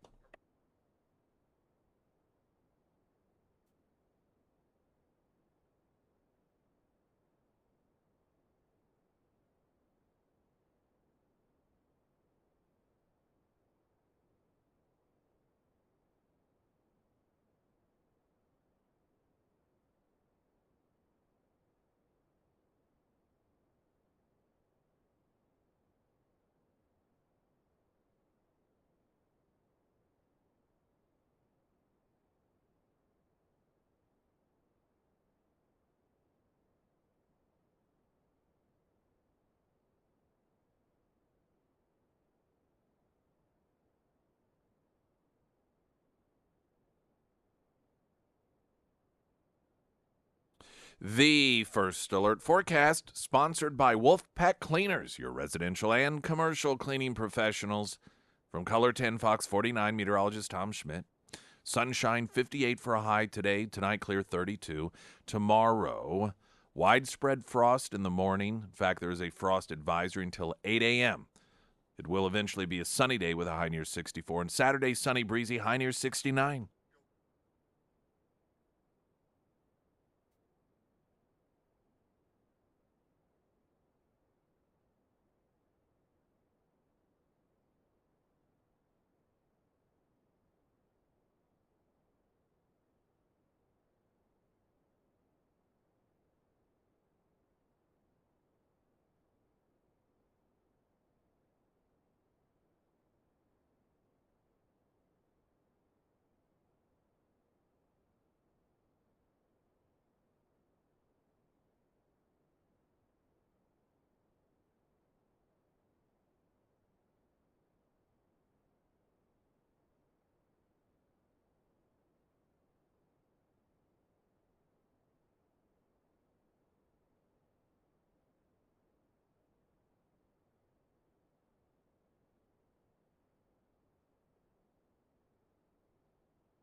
I'm Nick Reed, and it's Thursday, means Author of the Week, sponsored by ABC Books on North Glenstone, and we've had a number of authors over the past few months that focus on intelligence and the evolution of intelligence in the United States, be it CIA, FBI.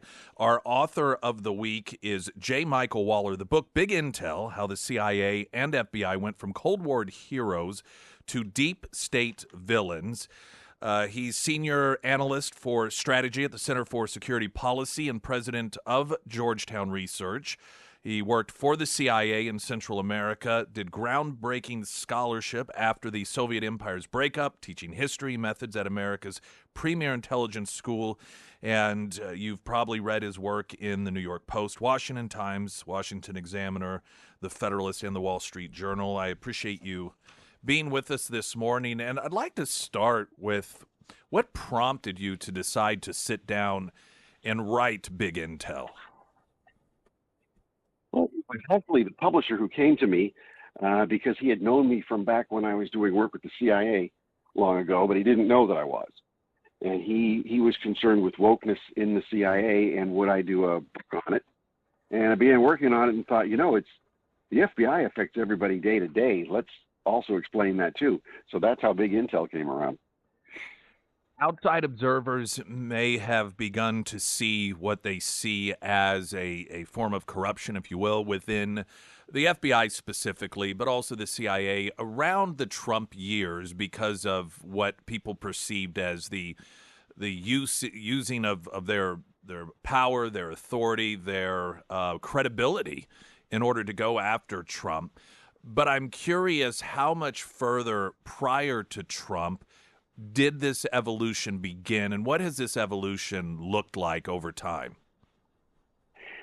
In 2011, when Obama executed an executive order to impose what we now call wokeness, but to impose diversity, equity, and inclusion, and a whole lot more on the entire federal government, including the intelligence community. But Obama started this when he first became president by putting a really radical general, and we don't think of our generals as being real radicals, but this one was, former General James Clapper, in charge of the entire intelligence community. So that's where I began with Big Intel, but then I thought, well, wait, how did this start? It just didn't start with Clapper because it took root really quickly. So I went in to see where are the roots, where are the ideological drivers, who was behind it, how far back did it go, and traced it back to the beginnings of our intelligence community. It's interesting because I think there would have been a period of time if the world had been told, or American citizens had been told, that you're going to have some people, whistleblowers, if you will, perhaps within these agencies that come out and start exposing this information, then they would perhaps find themselves in real trouble. But it seems as if the folks who are running these agencies are pretty open to some degree about their efforts and unapologetic, particularly when it comes to wokeness and DEI. Is that a fair assessment? It turns out they were operating for several years in secret, meaning it wasn't classified. There was no reason to keep things secret from foreign enemies, but they were keeping it secret from the American public that this is what they were doing. So they were organizing this at the top, the Obama team. Later on, they became very public about it, but to the point where they're recruiting people who are woke, who are DEI oriented, and who really believe that America is a bad, racist country that is not exceptional to any of the other countries in the world. And you can see this from their open recruitment ads. If you would explain to the listeners the Frankfurt School. Yeah, the Frankfurt School was set up by the Soviets early on, 100 years ago, and it was set up for the purpose of subverting Western societies and collapsing them from within. So not on the traditional, communist, revolutionary, violent, workers rising up type of model, but instead to destroy culture. So if you destroy people's sense of patriotism, people's sense of national identity, a people's sense of morality, religious faith, family, nuclear family, and all the things that keep it together. If you destroy everything that's good by causing doubts, by exacerbating those doubts, and by saying that basically 2 + 2 = 5, then you get to a point where societies destroy themselves. And this is where organized movements come in to take over and then have whatever type of authoritarian or dictatorial system that they want to put in. There's been a lot of talk, accurately so, about Marxism and Marxists that find their way into some of these positions of influence and power.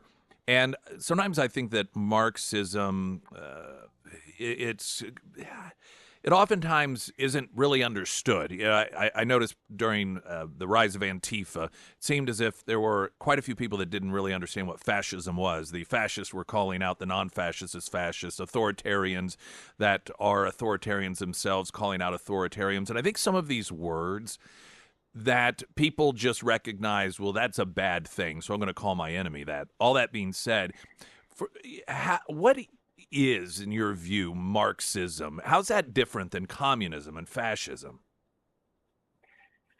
Well, Karl Marx, we all think of him, to the extent we do, as a sort of an economic revolutionary, where it's the poor fighting the rich. And that's the way he became known with the Communist Manifesto. But years before he ever wrote the Communist Manifesto, he just wanted to tear apart society overall. And so his battle space was culture. So the cultural Marxism that we understand today was actually invented by Karl Marx in 1843. It's a sense of that everyone is a victim of some elite group, and then that group or movement needs to be destroyed along with the whole belief system. So that's essentially what Marxism is. It's a constant conflict that society has to be destroyed in order for something new. And that something new is always changing. So it's economic Marxism, now it's cultural Marxism. We are talking with our author of the week, J. Michael Waller, former operative for the CIA, counterintelligence expert, the book Big Intel, How the CIA and FBI Went from Cold War Heroes to Deep State Villains.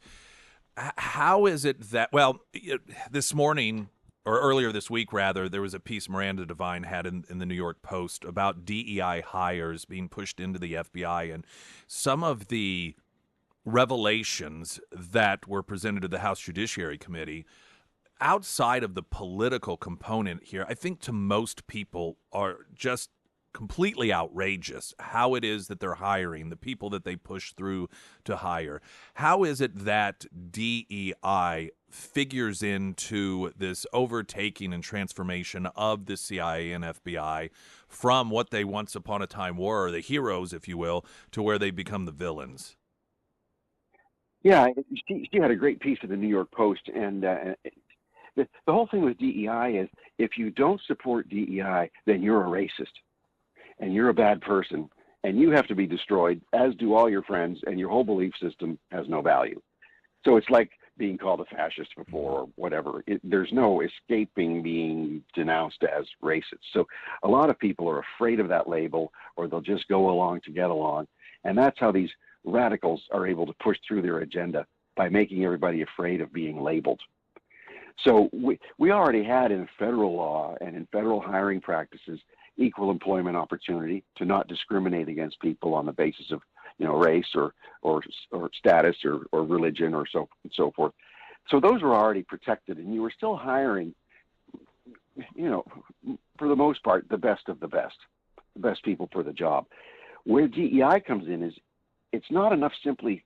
Equality is not enough. That's what the equity is in DEI. It's equity.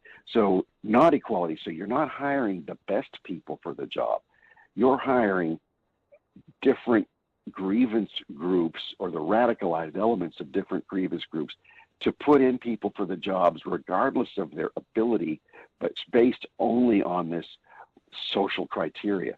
And this is where you get everything from really bad FBI agents and CIA analysts who view America as a bad place that's not worth protecting and view half the countries as enemies, all the way up to potentially engineers at Boeing or Alaska Air who are having the bolts fall out of the aircraft. For those who are listening that missed earlier in the week when we talked about those findings that Miranda Devine wrote about, just to give some examples, that there was an instance in which one recruiter, someone within the FBI in the hiring capacity, had an applicant whose only job history was working 2 years at as a barista in a coffee shop and had an art degree, and did not hire the person, but then the higher up said, we need black females, so you have to hire this individual. And I don't know that there is an answer to this, but it just seems to me that of the categories they are trying to fill, there have got to be more competent people than this just automatically picking a person who has absolutely no background or merit at all. Why do they seemingly pick extreme examples of the wrong types of individuals when there must be, for example, black females that would be great FBI recruits? Certainly are, because you need people from every demographic to go into various communities when you're doing your investigations.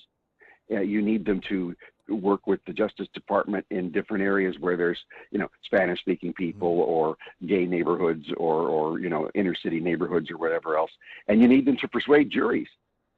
But you don't just hire them just for the sake of their demographic. And this is what's going on because the FBI, by its own statistics, is a mostly straight white male organization, and it's driving the woke people bananas because there aren't enough tokens in there for their suitability. And this is the other thing too. It's not enough simply to go along with this. You have to believe it. Yeah. You have to embrace it, and then you have to personalize it yourself, so that you even have white supervisors saying, I'm not worried to have this job because I'm a white man. We're talking with our author of the week, J. Michael Waller, the book Big Intel, How the CIA and FBI Went from Cold War Heroes to Deep State Villains. The culture within the FBI and the CIA, I've always tried to identify a culture based off of how an institution reacts whenever somebody gets caught doing something they shouldn't do. So, for example, you're always going to have bad apples, but if a bad apple gets caught, does everyone know, hey, this is not our standard? We are going to make an example of this person so others know, or do they circle the wagons? And that, to me, gives a reflection of the culture of an institution. And what we've seen over the last few years, in my assessment, with these two institutions is the circling of the wagons, the excusing it, or the, well, we don't have details on that particular situation. When it comes to the CIA and the FBI, I don't know that you can break it down into numbers, but how big is the presence of those that are directing these institutions into the wrong direction? Small. You just need a small number of vindictive, intimidating, loud militants to change an organization. It's like poisoning a water supply. You don't need a whole lot of poison to destroy a reservoir. And that's pretty much what's happened in the FBI and the CIA. So you have had people who were recruited in during a generational shift after 9/11, and a lot of people are recruited in, and they're changing the culture just by the fact that they're new recruits from an emergency major hire in a time of crisis.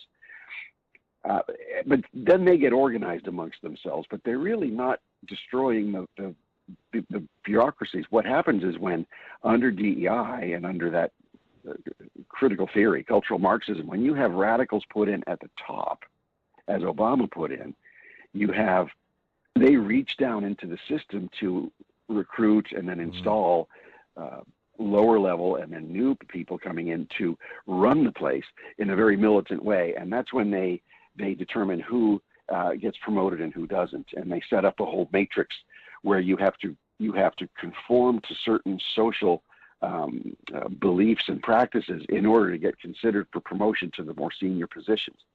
And then so if you're career bound and you've signed up to join the FBI or the CIA for life because you believe in the missions, but you're now being run by people whose mission is to change the country, and they view FBI and CIA agents as what they call agents of change. That's not legal. That's not part of the law. That's not what the FBI and the CIA is for. Is to change our society culture. But that's what they're working to do by their own admission in their own training materials. Well, then the final question that I have, and as a launching point here, I know the frustration and the concern I have, and that I hear from others as well, is that it seemed like once upon a time, if something like this was revealed, if you had former or current members of the CIA writing a letter regarding a laptop that turned out not to be true, or somebody within the FBI submitting false information to a FISA court, heads would roll. That it would be this massive revelation that across party lines people would come together and say this is unacceptable. But that appears not to be the case today, where there's almost this virtue of operating in this fashion, and seemingly a political component involved, where if it happens during this administration, they generally circle the wagons again. And so this is where a lot of Americans, they feel as if, what's the point? There's no way to fix it if the people who get caught are unapologetic and continue on with it. What is the likelihood that we can fix this? Is it possible for these agencies to be turned around? Yes, not in their present forms. Like, for example, most citizens don't know, and most sheriffs don't know, that county sheriffs have a huge amount of power. Right. And the FBI needs sheriffs and needs local police chiefs to be their eyes and ears, and often their hands, at the state and county and local levels. And a sheriff has the power to say no and to tell the FBI to go take a hike. And if more sheriffs got together and said that, you're abusing your authority, you're abusing the people in my county or in my jurisdiction, we are not going to help you, and we're instructing all our people not to help you, that would be a real kick in the pants of the FBI, because they wouldn't be able to operate. So there's a lot of power at the local and county levels that average people don't know, and that good sheriffs need to understand it, because they don't have any idea. Imagine being a county sheriff and saying you can stand up to the FBI, but it's their perfect legal right to do so. So that's one big thing in our favor. Another big thing in our favor is that if we have a new president to come in who has a well-organized team with a real plan to not just fix the FBI, because it really can't be fixed, in my view, but a lot of people will disagree. It can't be fixed because it is so rotten, but it has important functions, and it has great people and great authorities that the country needs for real legitimate reasons. So you parcel out different parts of the FBI to different federal agencies just to break up this big central apparatus while keeping the functions in an orderly way. And in doing that, you can purge out a lot of the deadwood and a lot of the real destructive elements simply by abolishing their positions. Because it's really hard to fire a federal employee, but if they don't have a position, they can't work for the government anymore. Well, so that's another plus in our favor. Well, as they say, elections matter. They could matter. They do, and that's why some significant people degree. are trying to rig them. Yeah, and arguably successfully so in some instances. Author of the week, J. Michael Waller. The book, again, Big Intel. You can get at ABC Books on North Glenstone. For Springfield's Talk 1041, I'm Nick Reed.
We got our Friday Road Show tomorrow, sponsored by Extra Mile Home Inspection and Real Estate Repair.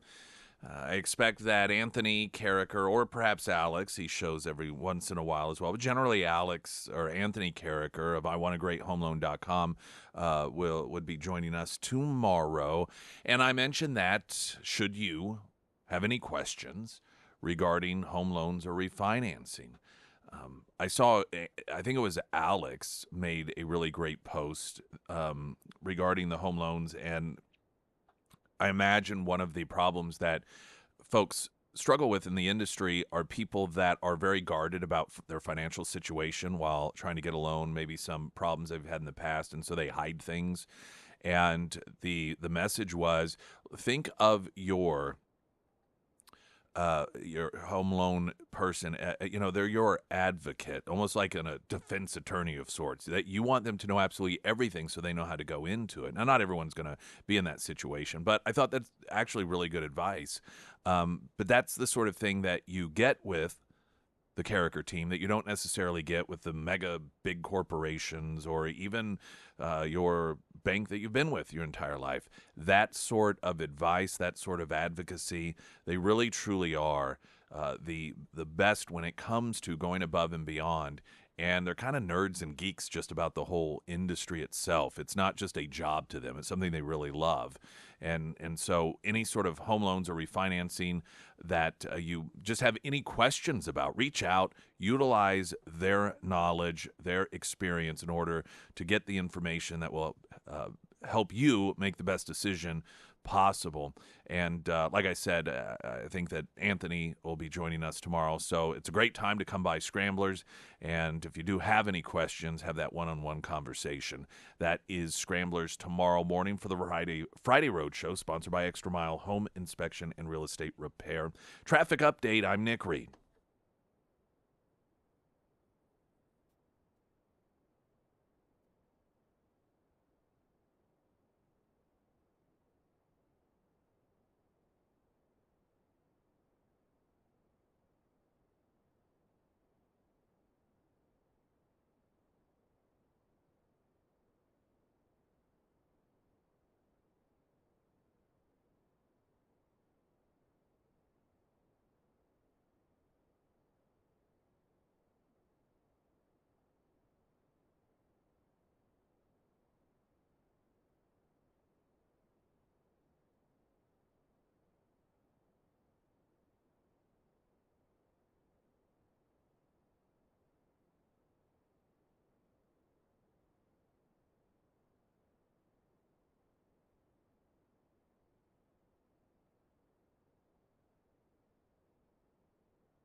A first alert forecast sponsored by St. Clair of the Ozarks Home Improvements from Color 10, Fox 49, meteorologist Tom Schmidt. Sunny today, a high near 58, 32 for an overnight low. Tomorrow morning, there will be a frost advisory in effect until 8 a.m. Otherwise, a sunny day, high near 64, and Saturday, sunny, breezy, high near 69. Of course, we have the Friday Road Show tomorrow. We also have Happy Hour at Retro Metro, and we will have, for you, if you want them, solar eclipse shades. These are the glasses. These have been provided by Custom Shade Window Tinting, a division of Springfield Wraps. And they are providing these glasses so you can safely observe the solar eclipse. And we will have those with us during happy hour from 4 to 6 tomorrow at Retro Metro. And you mentioned, Sarah, that somebody had noted that is with Retro Metro that they did all of the window tinting. That Springfield Wraps did their window tinting. Yeah, over at Retro Metro. I did not know that. That's your fun fact of the day. That is a fun fact of the day. Another fun fact, Springfield Symphony. Yes, they are going to be having a concert performance this upcoming Saturday, April 6th. This month's theme is hashtag unfinished business. They've been doing a hashtag FOMO, or fear of missing out, every month, so you really get this really amazing experience whenever you go to the Springfield Symphony. It's something that you can't see if you're not there. So this month's theme is hashtag unfinished business. So they are going to be performing Schubert's famous Unfinished Symphony, and then the Springfield Youth Symphony is also going to be joining them. Concert performance is at 7:30 p.m. We have all of this information. Plus, if you would like to purchase tickets for this upcoming symphony on Saturday, we have all of this information up at ksgf.com in that homepage slider. There's been a significant amount of attention, well, from some networks. I imagine that the mainstream networks haven't focused on it too much, but Pete Buttigieg popped up and he was kind of mocking people that don't buy electric vehicles. And we watch, there's the reality of electric vehicles in the marketplace, and then there is the fantasy world. And the fantasy world is being pushed by the Biden administration, and that is that just naturally, I mean, everyone wants these EVs, and it's just the natural, capitalism, the free market at work here, and that the auto industry, that this is what they're just shifting to because of the demand for it, when in fact the reality is the opposite. I mean, you've got the scaling back. You have people losing their jobs by some of the auto manufacturers because of the unrealistic focus that was put on it. Virtually everything about the electric vehicle industry is the opposite of what the administration is claiming.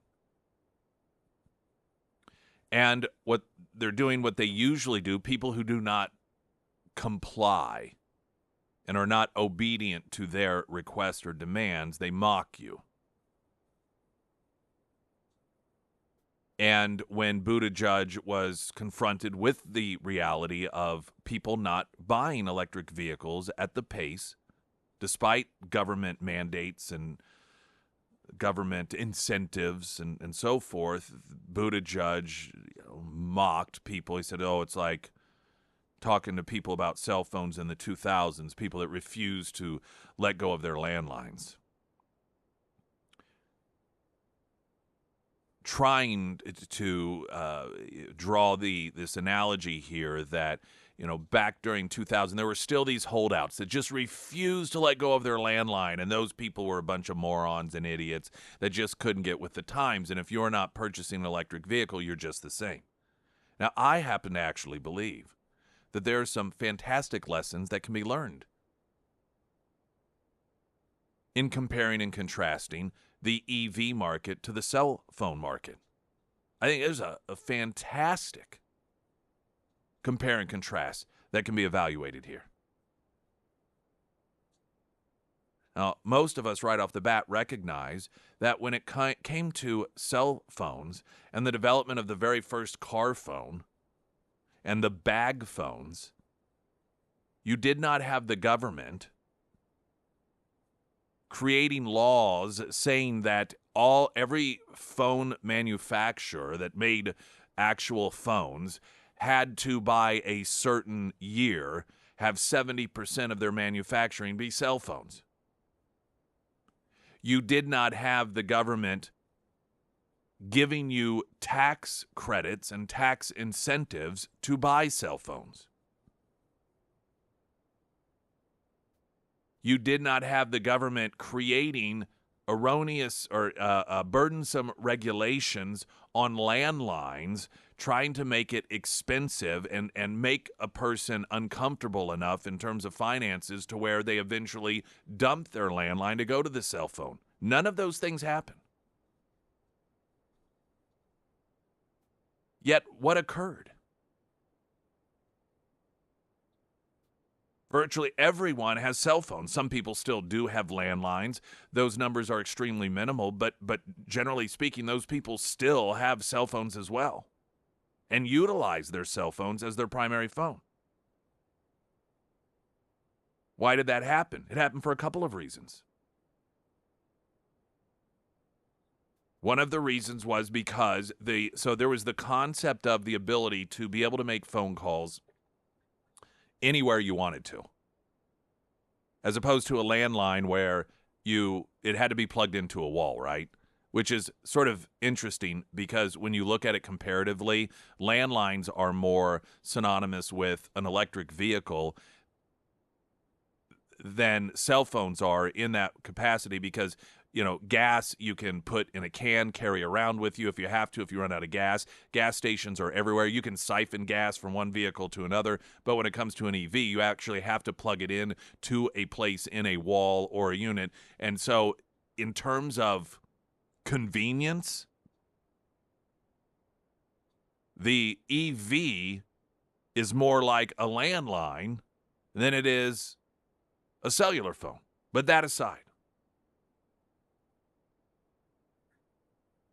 the concept of having the ability to make phone calls when you are away from your landline was something that was appealing to people. But the technology was as such that it was very expensive and very bulky.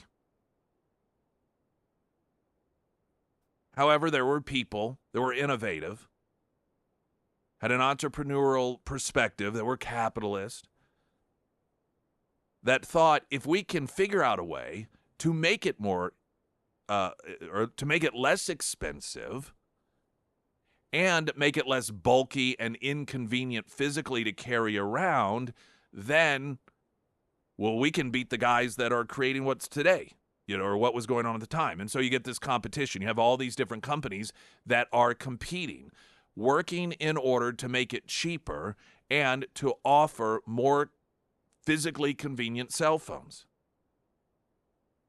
There was no government forcing this to occur. There were no mandates trying to push you into it. There was the free market system.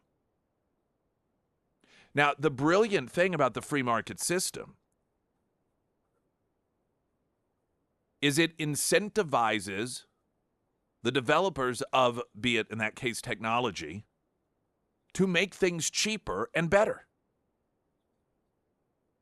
Because then the consumer will be more willing to buy it. You look at how far we've come in terms of technology when it comes to cell phones without any government trying to force that upon people. It just happened because, again, it's something that the consumer liked conceptually, and you had people that had the mindset and the willingness and the fortitude to try to develop those products that would make them desirable and affordable to people. The irony of people who believe that in order for the advancement of technology, EVs, for example, that in order for that forward momentum to occur, you have to have government force it, is it actually creates the opposite condition. What incentive does an industry have to make its product more affordable and more attractive to the consumer if the government is planning on forcing the consumer to buy it anyway? If you are part of an industry in which you are looking long term and the government is saying, don't worry, we're going to essentially outlaw every other sort of competing product that exists, why would you spend the millions of dollars to make your product better if the government is going to create these conditions that force people to buy your products anyhow? So you have this ironic position in which people who, at least they claim to believe, government is needed in order to force the advancement of technology, when in fact, it does the opposite. It slows it down. Because there isn't quite the need for the product to get better in order to get people to buy it, because you got the government that's going to force them to do it anyway.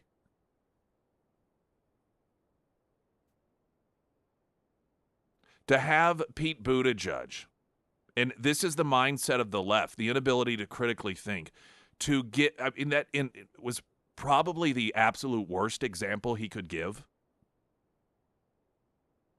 Comparing the advancement and the transition from landlines to cell phones in this country to EVs, because it has been the approach for electric vehicles has been the complete opposite of that when it comes to cell phones.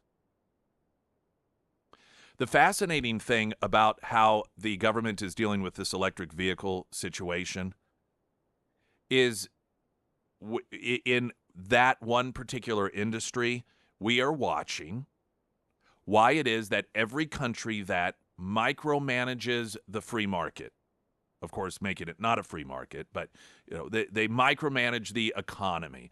They micromanage the market system, whether it is by way of socialism or fascism or communism, why it always fails. Why it is that those cultures, those countries have less product available, less options available. Everything is pretty much the same. There's a lack of variety, and the costs are prohibitive for the average person. It's because you have government deciding the free market, the people should not be making these decisions for themselves. We know what people need to have, and so we are going to use our power to tell these industries, this is what you're going to produce, this is how you're going to produce it, this is the timeline you have. Whether it's Venezuela, it's the Soviet Union, Cuba, you can look at all of the countries which have tried this approach. And their economies are awful. And we're watching that exact same thing play out when it comes to electric vehicles in the United States of America. It's instead of the entire economy, it is this one industry. Not that the government doesn't intervene and with certain industries in this country try and micromanage, but the electric vehicle, it's just such a stark and unvarnished example of government taking an industry and deciding what the consumer wants and telling you whether you want, even though you don't want it. I mean, this is just a carbon copy of something that's been done over and over again with failed economies and failed countries. The government telling you, no, you want this. This is really popular. You love it, whether you realize it or not. And if you don't, it's because there's something wrong with you. Meanwhile, it's a miserable failure. And to watch that play out with this administration and unfortunately, it is impacting not just the EV, that division of the auto industry. It is threatening to completely eliminate the entire automobile industry in this country. And these are those instances in which people are choosing to repeat history, to repeat the patterns of people who have failed miserably and saying, oh, let's do that. Springfield's Talk 104.1, I'm Nick Reed.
Hey everyone, Sarah Myers. Hey, that's me, Quick Draw Gun in Monette. If you are looking to purchase your first ever firearm, or you're an avid firearm collector looking to purchase another gun soon, it's worth the drive down there. Their customer service is top notch. They don't talk down to you, and they do a great job answering any questions that you may have. They offer a lot of services from scope mounting to minor gunsmithing and custom laser engraving and Cerakoting services as well. And they're always adding new names to their product lineup so they can always serve you the best they can. Within the last month, Quick Draw Gun, they've added Benali, Franke, Uberti, and Live Free Armory, so you can expect to see those names around the shop now. And if you are looking for something specific, Brad and his team, they are always happy to help you out as well. Highly recommend them. I've used them. I know a lot of you have used them as well. And if you read reviews, you'll see that there have been hundreds of happy customers across the Ozarks. Now, if you have any questions, go ahead and give Brad and his team a call today. You can find all of the contact information for Quick Draw Gun in Monette under the Sarah's Endorsements tab at ksgf.com. I was talking earlier, follow up on a story that has been covered by the Lion, and for reasons we can only speculate, the news leader apparently refusing to cover this story about an alleged kidnapping of a gender dysphoric student by two teachers. And it's gotten to the point where you've got Representative Jamie Gregg has confirmed that the allegations by a Springfield Public School whistleblower of the kidnapping of the gender dysphoric student by two teachers was substantially correct. And we posted the stories, and you go back and read and listen to the conversations we had about this and the refusal of any local coverage to occur on it. But the Springfield School District is, in my assessment, being very misleading in their statements. It seems very clear to me that something did go on, but they're trying to cover it up. I noted, so Gregg is hitting a stone wall, and so he has issued the request for information using the Missouri Sunshine Act, and I suspect that they will tell him, oh, we'll give you that information, but it's going to cost ungodly amounts of money, because that's one of the ways that they cover up. And there's an interesting parallel to some degree story regarding that particular issue, and it's about this suspect, that this bus altercation that occurred, that you've heard here. We've had the story with Color 10, and it was a sex offender tried to get on a school bus. The kids were okay and everything. They escaped out the back. But in the story, Color 10 noted that they actually tried at one point. They did a story regarding school buses and stopping near sex offender homes in Springfield.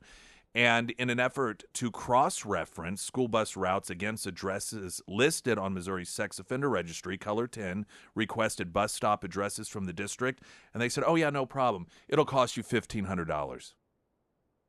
$1,500 just for the list of school bus stops. Springfield's Talk 104.1, I'm Nick Reed.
All right, everyone. Tomorrow morning, we'll kick things off at Scramblers. Friday Roadshow sponsored by Extra Mile Home Inspection and Real Estate Repair. And then we will have our happy hour at Retro Metro from 4 to 6, where you can get your free solar eclipse glasses from Custom Shade Window Tinting, a division of Springfield Wraps. Glenn Beck is coming up next. I'm Nick Reed.